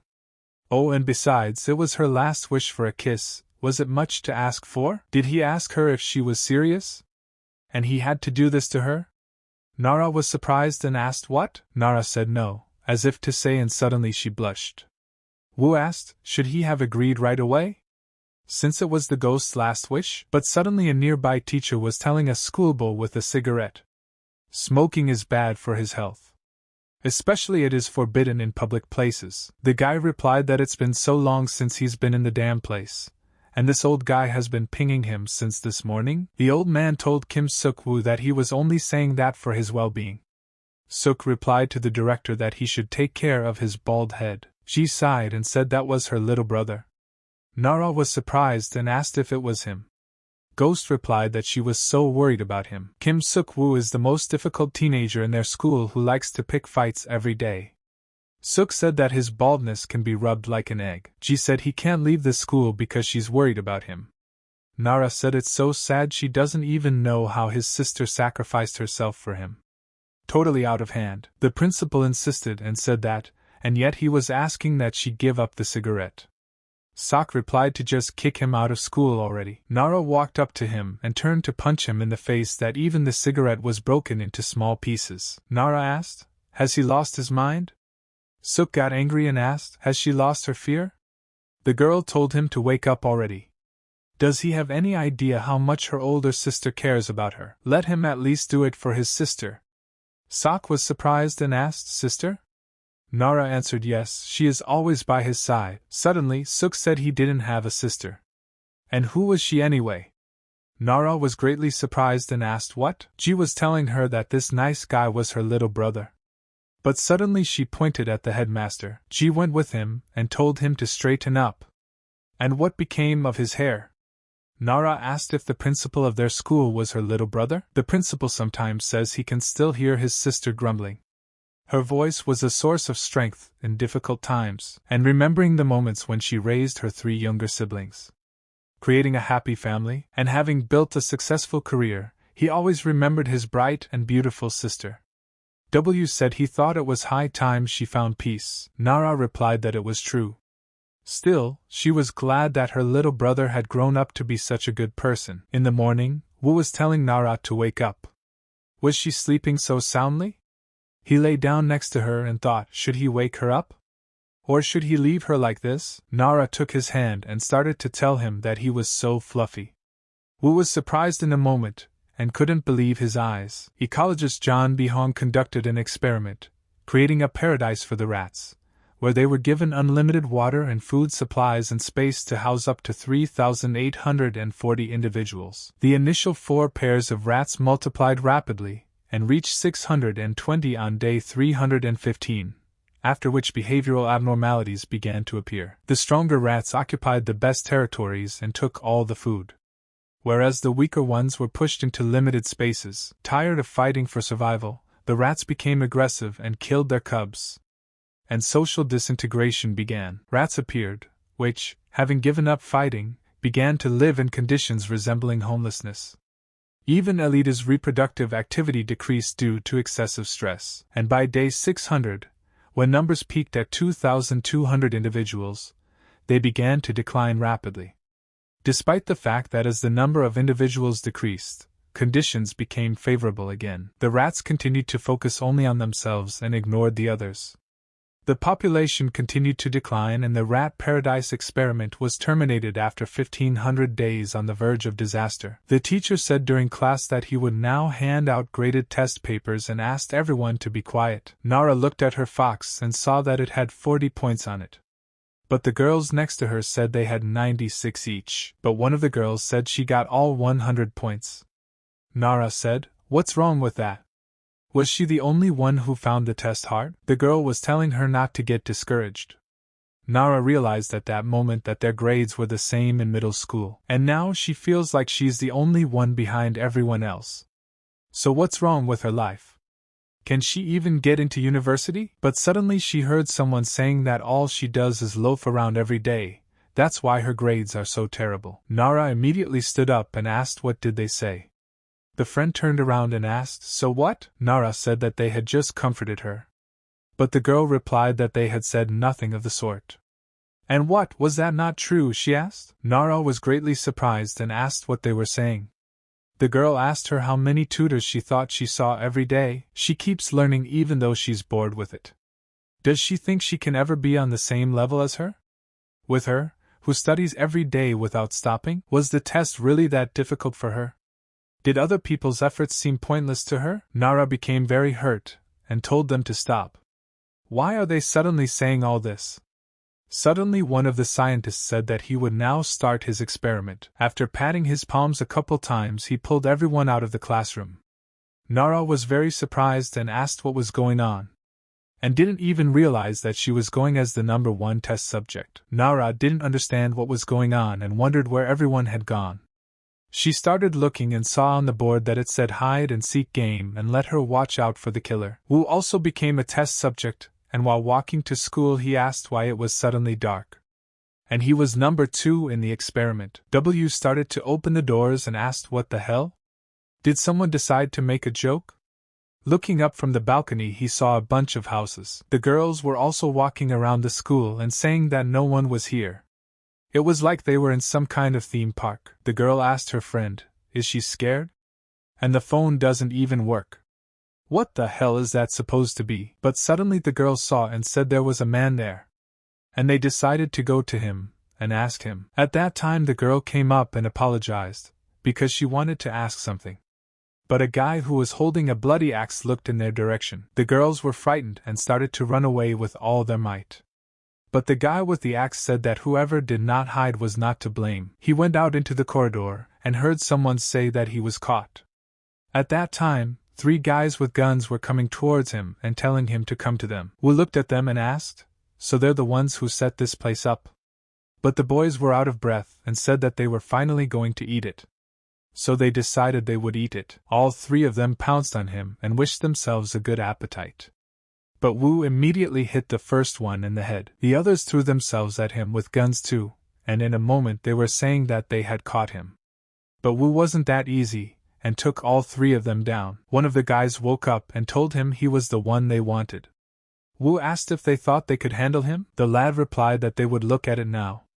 And turning to the ragman they told him to see what deliciousness they had found for him, and ordered him to eat it. The ragman came out and said it looked good. "He's drooling." And then he ate one of his owners. Wu was surprised by this and thought, aren't they in on it? He immediately went to attack it, and suddenly his hand was stuck in the monster's body. The ragman wasn't even surprised and immediately punched him with his fist. Then he grabbed him and lifted him in front of him. The raghead started throwing him left and right, and seeing the guy's condition he asked, "So how fast did he die?" But Wu asked him, "Is he still drunk?" But Raggy immediately opened his mouth and tried to swallow it. Wu released his energy and told him to watch so he wouldn't choke, and immediately launched his crushing attack. After destroying the monster with his punch, suddenly, rats suddenly sprinkled out of it and scattered in a flash. Wu looked up and asked, "Did they get into a rat hole?" But at that time, Nara was hiding in the classroom so the enemies wouldn't notice her. Nara wondered, who are these scarecrows? Or are they evil spirits too? But suddenly she saw a girl in front of her who was pointing her finger to stop her from screaming. Nara at this point wondered, who was she? Suddenly the monster found her, and said that's where she was hiding. She looked into his face, and saw the monster raise an axe on his head, and ran away at the moment of the attack. All the monsters saw her, and started running after her. But the girl shouted at her to hurry up and run here. Nara asked at the moment of escape, "Who are these people?" The girl replied that anyone, but they are definitely not people. Nara asked who? The girl replied the rats that ate her fingernails. But in a moment she looked ahead and Nara said they were at a dead end. When they looked back, they saw that the monsters were already standing in front of them, ready to cut them into little pieces. Nara asked what should they do? The girl picked up the axe and answered her to stay close to the railing. The girl turned back around and cut the ropes that held all the cabinets. They went sideways and everything collapsed on top of the monsters. Nara was greatly surprised at this turn of events. The girl opened her closet and told her to follow her. She would explain everything to her on the way. Nara looked in her direction and seeing the pass through the closet said she wasn't even surprised. Nara asked, "Is this the way out of here?" The girl answered that it was not. And let her come out, and here is her sanctuary. The girl said those things didn't know about this place yet, so you could at least relax a little. Nara asked if she lived here. The girl replied that yes, she didn't think she would be here for so long either. This girl's name is Kim Hyuna, and she said that she came here about a month ago, and when she woke up, it was exactly the same. The rat hole is what Hyuna called this place. Hyuna said she didn't feel like they were all like lab rats. There's probably 30 people here already. Teenagers who were dragged here. Nara asked with surprise, 30? And where are they all? Hyuna replied that they are almost all dead by now. They are being eaten by those rats, and newcomers like her get trapped. It's a hell created by the king. Nara asked in surprise, the king? The monsters told Wu at this time that this was a prison created by the rat king Gum. Only the survivor of the competition would be able to climb to the top. The monster replied, power. A throne of absolute power. And only the first person who takes the top spot will sit on it. Wu said he understood. It turns out to be the Rat King. The monster said that's exactly what it is. And also, you can get out of the rat hole by taking the throne. You asked? So the only way out of here is to seize the throne? And now he needs to see this king of theirs. Let them lead him to him. The monster agreed and replied to trust them. All he has to do is walk this way. Wu said to let them be the first to go. But suddenly, the monsters walked through that door and immediately lost their heads.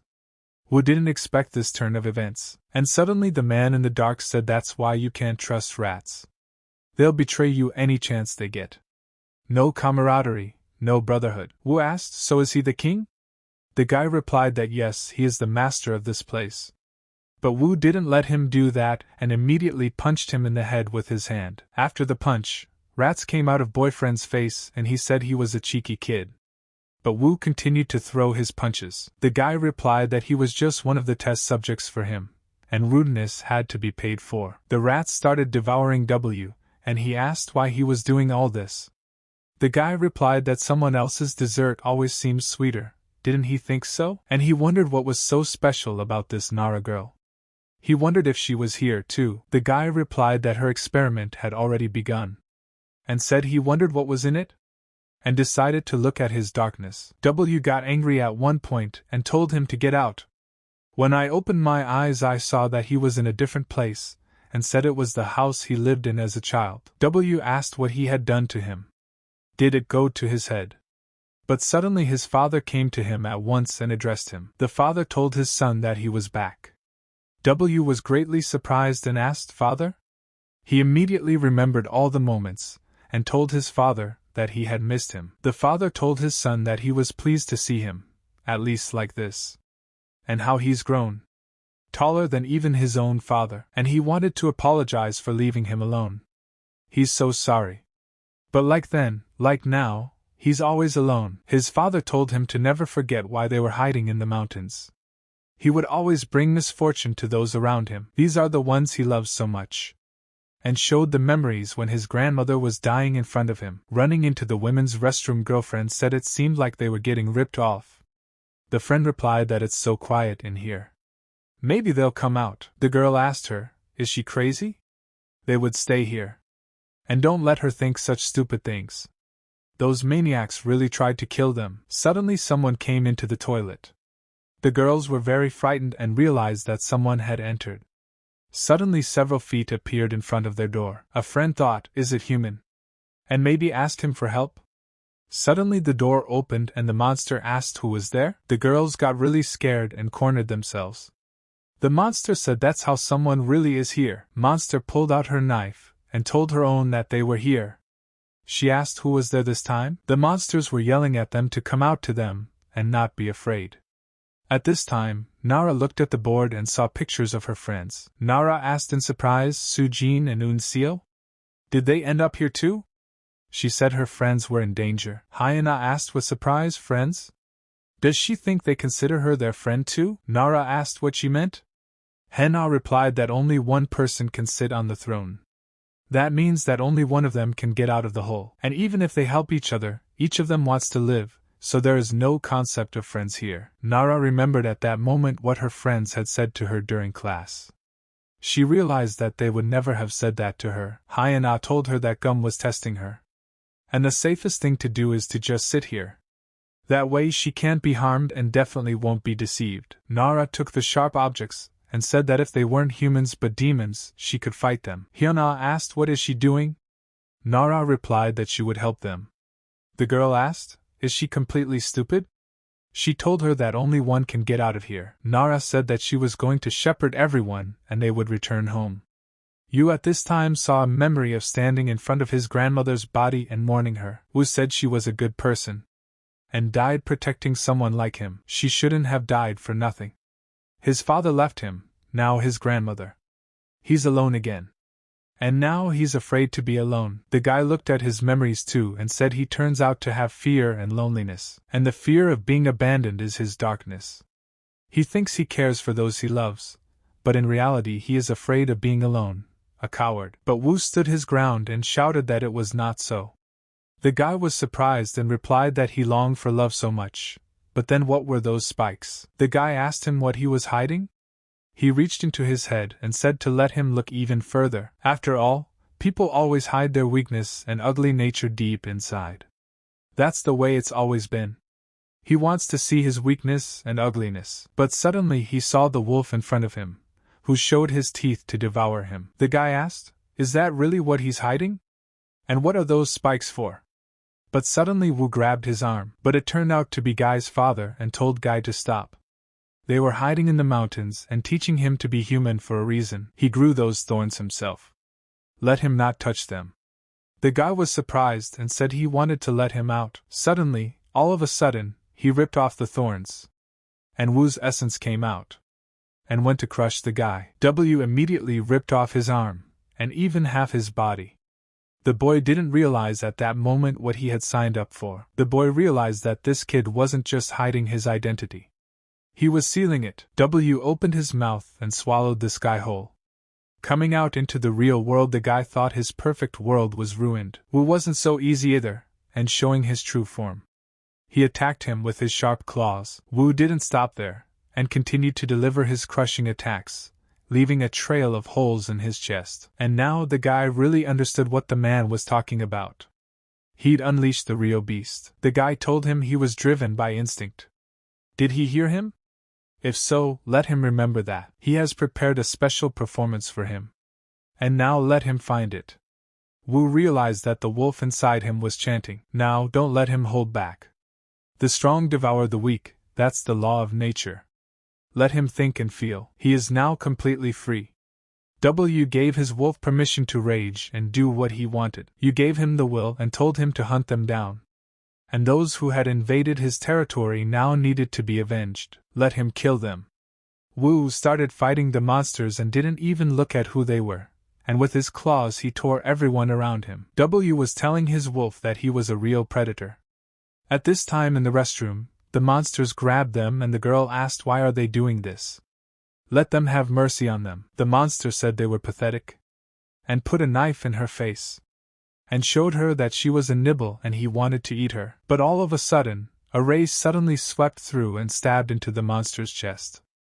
After that, he immediately turned into an ordinary rat. Turning around, they saw a girl standing behind them who had shot their ally. Nara told them to get out of here.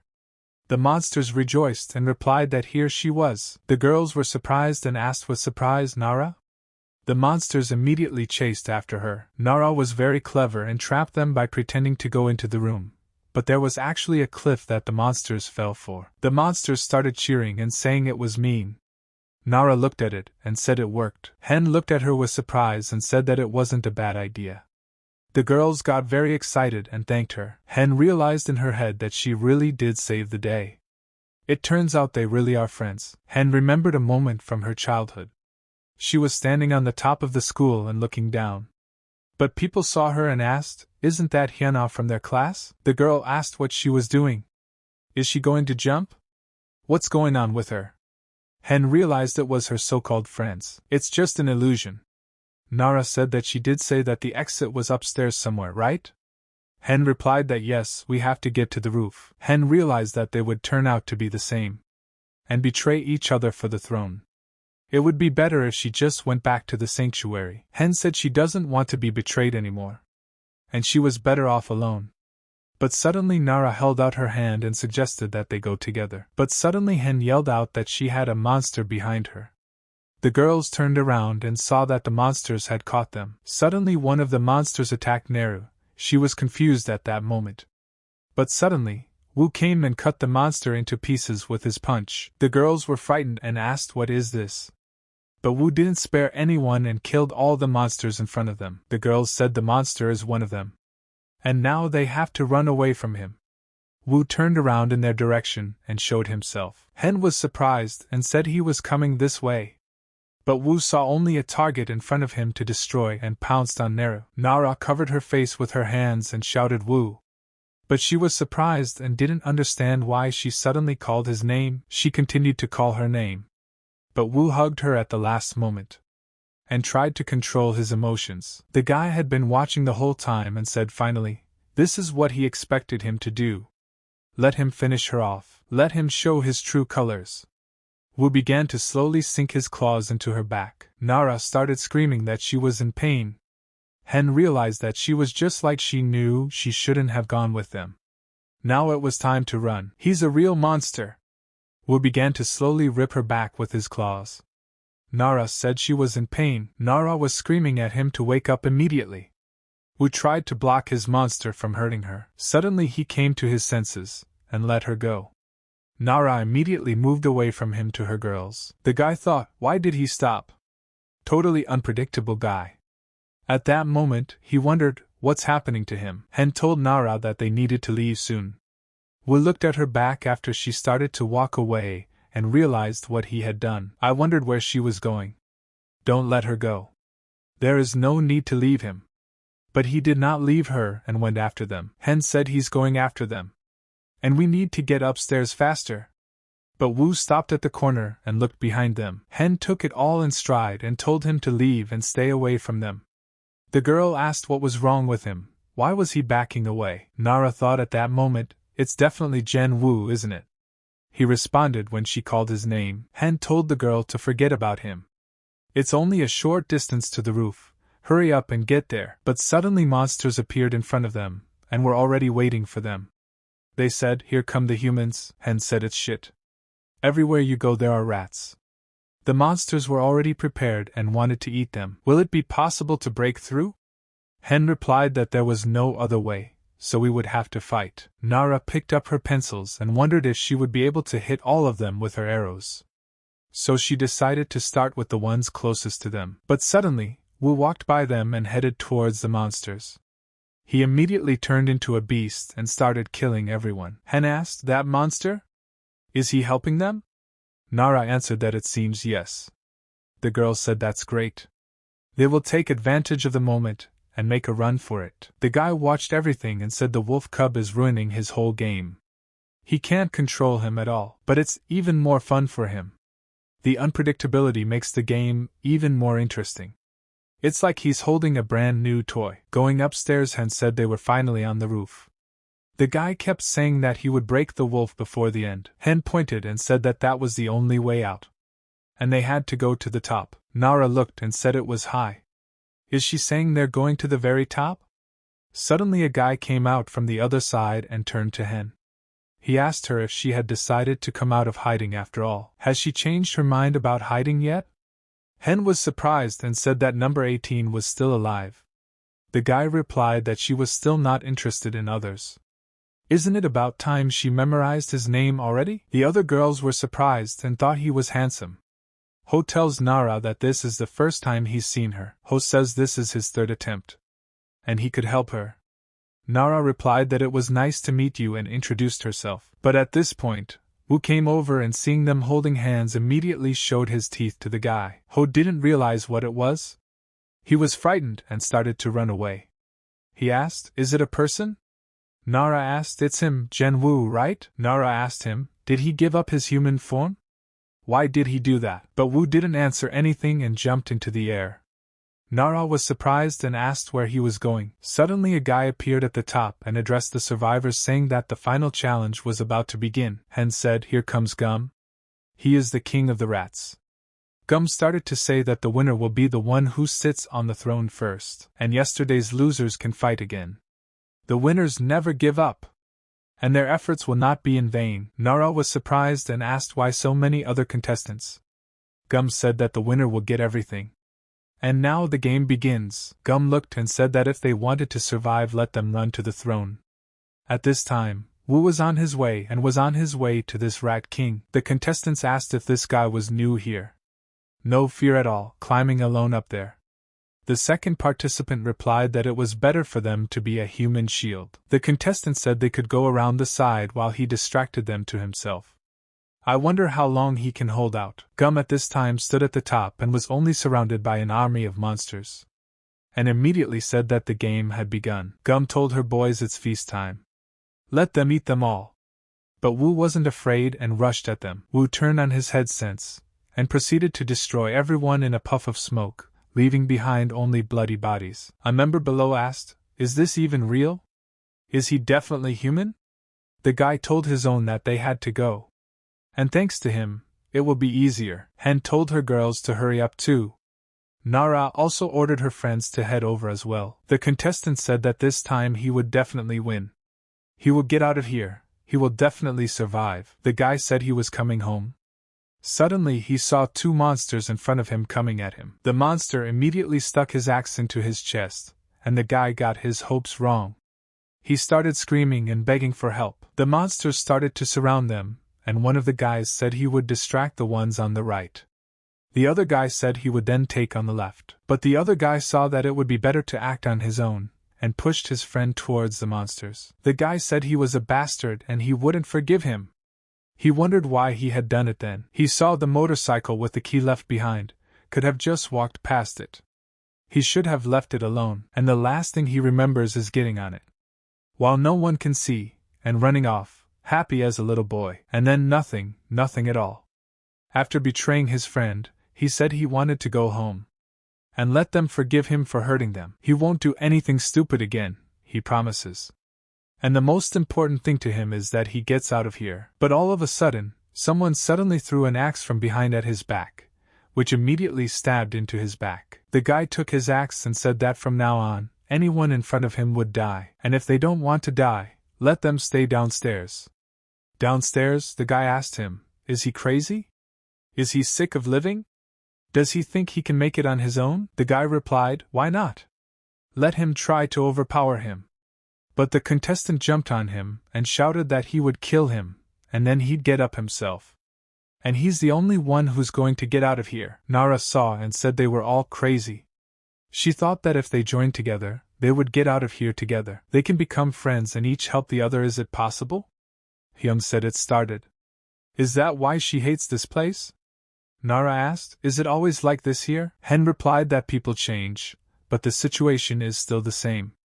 There's bound to be a psycho like him. Even someone who seems normal at first changes quickly when he gets desperate. Hen said that this place is a living hell. The guy killed 2 of the contestants, and asked what else they were dissatisfied with. The guy said that if they pissed, let them sit quietly like dead men. He'd be the winner this time. As soon as he gets out of here, he'll kill everyone who turned him in to the police. But Wu suddenly appeared and knocked him out with 1 punch. The participants were surprised and said it flew off with 1 punch. It sure is amazing this time. Wu was surprised himself, and realized that he had only hit lightly. He realized that there was a monster inside him that only hurt people. The participants asked who the guy was. W felt that he was scaring people. And when people recognized their identity, their reaction was always the same: disgust and fear. How did he think they would react if they saw him now? But suddenly he saw Nara looking at her. And Wu realized that whatever he was, she was still calling him by his human name. The wolf immediately told him that they actually had a job to do. They need to catch a rat. Wu replied not to worry, but to leave it to him. The wolf told him that he could not do without him. Wu replied that love and mutual help. He remembered his father telling him that being human wasn't that hard. Appearances were not the most important thing, and be a wolf outwardly, but live as a human being. His grandmother asked him as a child what his name was. The guy replied that his name is Jen Wu, and that's who he really is. And now he has to kill this rat. The girl saw the guy and asked, wasn't that Jen Wu? Nara realized that it was him after all. Wu told her to hold on a little longer. Let her protect her friends. In the meantime, he'll deal with that bastard. Gum says he recognizes he deserves to be first. And it's just a game. Let him just take that throne and get out of here. W replied that he didn't care about his game. He's his target. He locks up innocent souls, makes them kill each other, and tonight, his filthy fun will end. He will put an end to his filthy amusements. Gum asked, entertainment, it's just a small model of the human world. The anger, hatred, murder and malice of all people obsessed and consumed by feelings. He was born in the flames of the Korean War on June 25th. He grew up eating the bitterness and rage of dying people, and all that made him what he is now. But of course, what he ate in those days tasted better, but that's not bad either. And there's nothing sweeter than hate-filled souls, doesn't he think? He started yelling for the demon to come down. Gum said the real devils are humans. And let them keep fighting and hating each other. Gum released his rats and grabbed the guy. Wu didn't have time to react and realized it was the same punch, but Wu released his attack and said that they don't work on him twice, and destroyed the rats with 1 hit. Wu got very close to him and used the storm cloud against him. He said, why are they scum only good at torturing others? But Gum didn't lose it and asked if he thought the fun was over? Wu replied that that was what his true nature was. Gum said repulsion, hatred, envy, despair, denial, he is the epitome of those feelings. That is the real face of a man. They all hide their ugly true faces under masks. That's what they are. Nara saw the mayhem on his way to the top and realized he was fighting alone. But suddenly at this time, one of the participants asked for help, because the monster was about to finish him off. But Nara didn't let that happen, and took a pencil shot, right at the monster's head. The guy turned around and said thank you. Nara said that he almost died. But Hen replied that now was not the time to think about others. She's helping the competition. Let her see, the others are way ahead of her. Nara said that whatever they were, they couldn't just watch people die. Hen didn't realize whether it was kindness or stupidity. And even if someone dies, most people just watch it.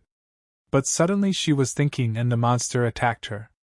But the girl pulled her and told her to dodge. Nara told Hen to wake up. What's she doing hovering in the clouds? It's time to go.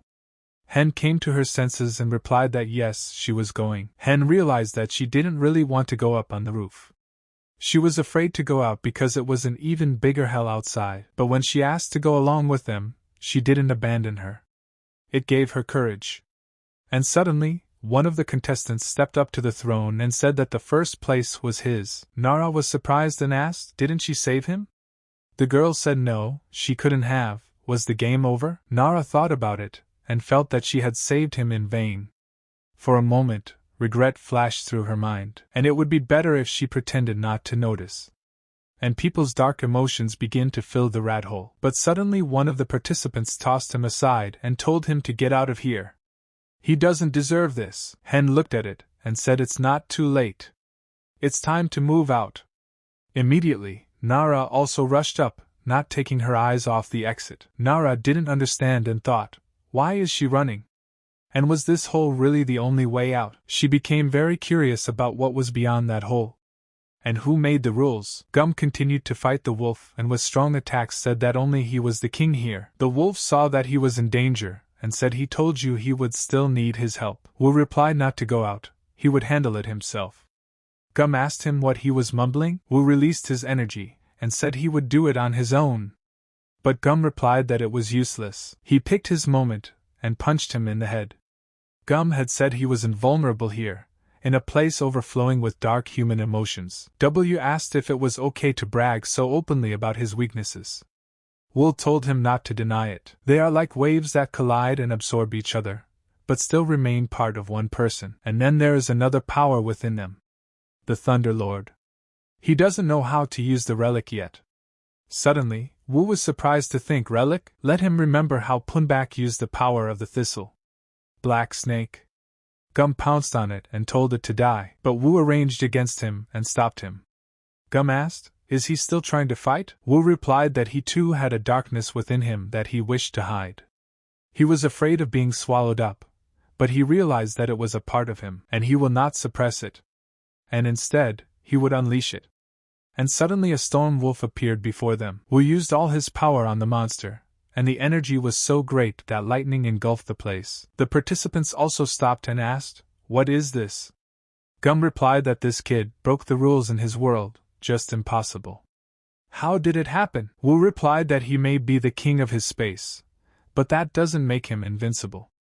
And the game was over and he lost. Gum asked, why does it hurt so much? And the guy can't kill him.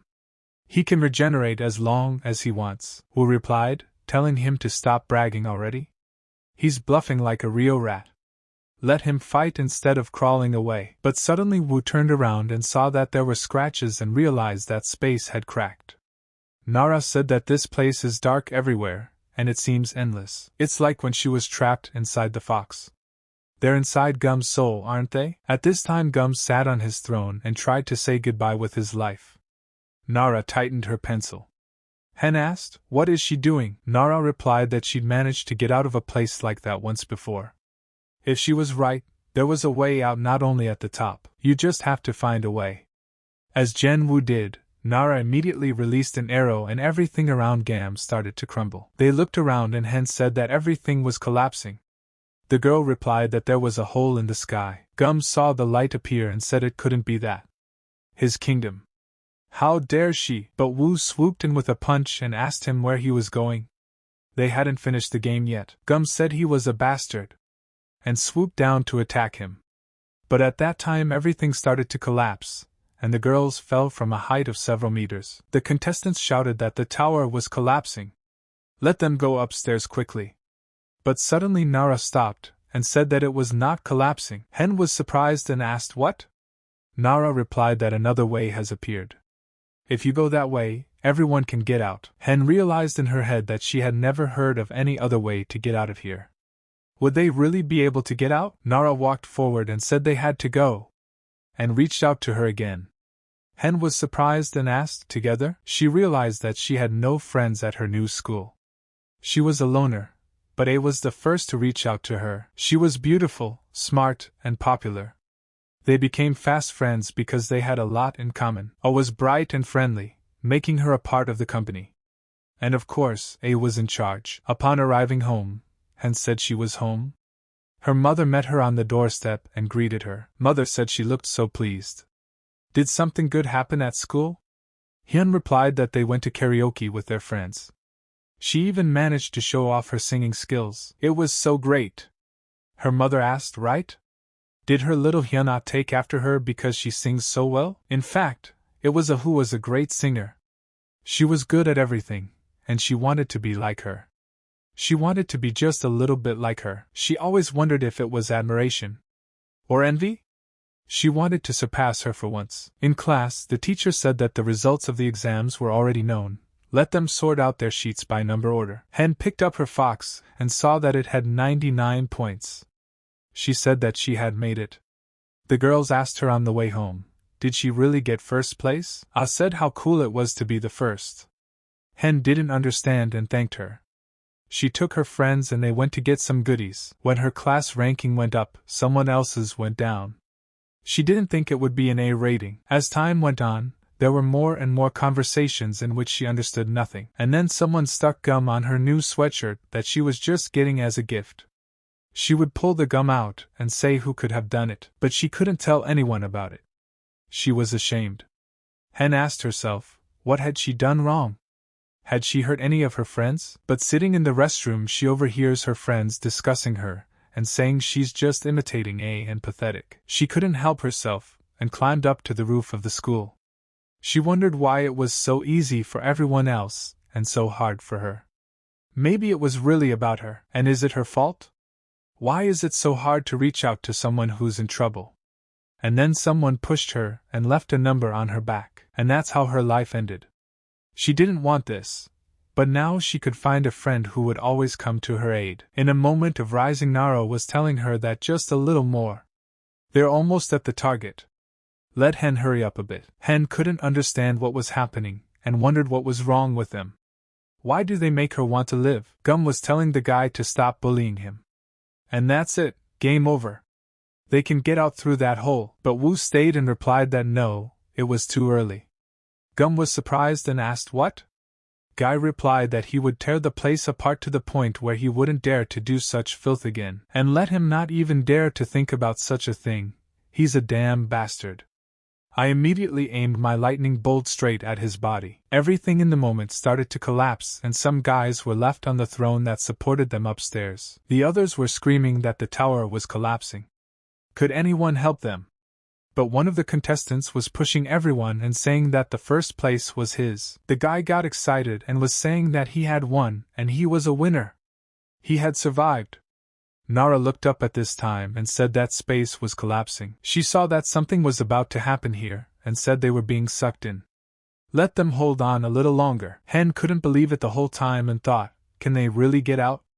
She could get out of this hell back home. And there's still a little bit left. She remembered her mother telling her to just be patient for a while. To try to love herself. And now she has to live to make things right. And not give up. But suddenly it was all over in 1 second. And she said goodbye to her life. Hen collapsed on the bench and said she was really unlucky. Nara took her hand and begged her to wake up. Hen was telling her that her hand was so warm. Nara had been telling her the whole time to keep her warm. Hen began to apologize to her mother for being so angry. Suddenly, her soul left her body. Nara was very angry at this moment for not being able to save her, and took a piece of her soul as a parting gift. Coming to her senses, Nara looked at her hands and realized that it wasn't a dream really. In her hands was a shard of Hen's soul. And lifting her head, she saw her in front of her. Hen said that maybe she and she could meet sometime in the future, awkwardly meeting in unfamiliar surroundings and saying hello to each other, get closer and share secrets like real friends. She could be her real friend. Nara told her that no, they were already friends. Hen decided to leave her alone and thanked her goodbye. At that time, Wu came in and asked if she was okay. Nara cried and replied that she thought Hen had died. She told her they would leave together, but she couldn't protect her. She survived, but Hyung didn't. Wu said it wasn't her fault. One thing he now realized that day was that this is what he wanted to hear. These were the words he wanted to say to himself as a child. It's not his fault. Wu told Nara that nothing was her fault. He understood the guilt of not being able to protect the person he loved, the loneliness left in the wake of loss. Emotions he never wants to experience again. He wondered why Beck was after this girl. Fox told Nara that they would definitely meet her again. Wu promised himself that he wouldn't let anyone hurt her. He will definitely protect her, even if she has to become a beast to do so.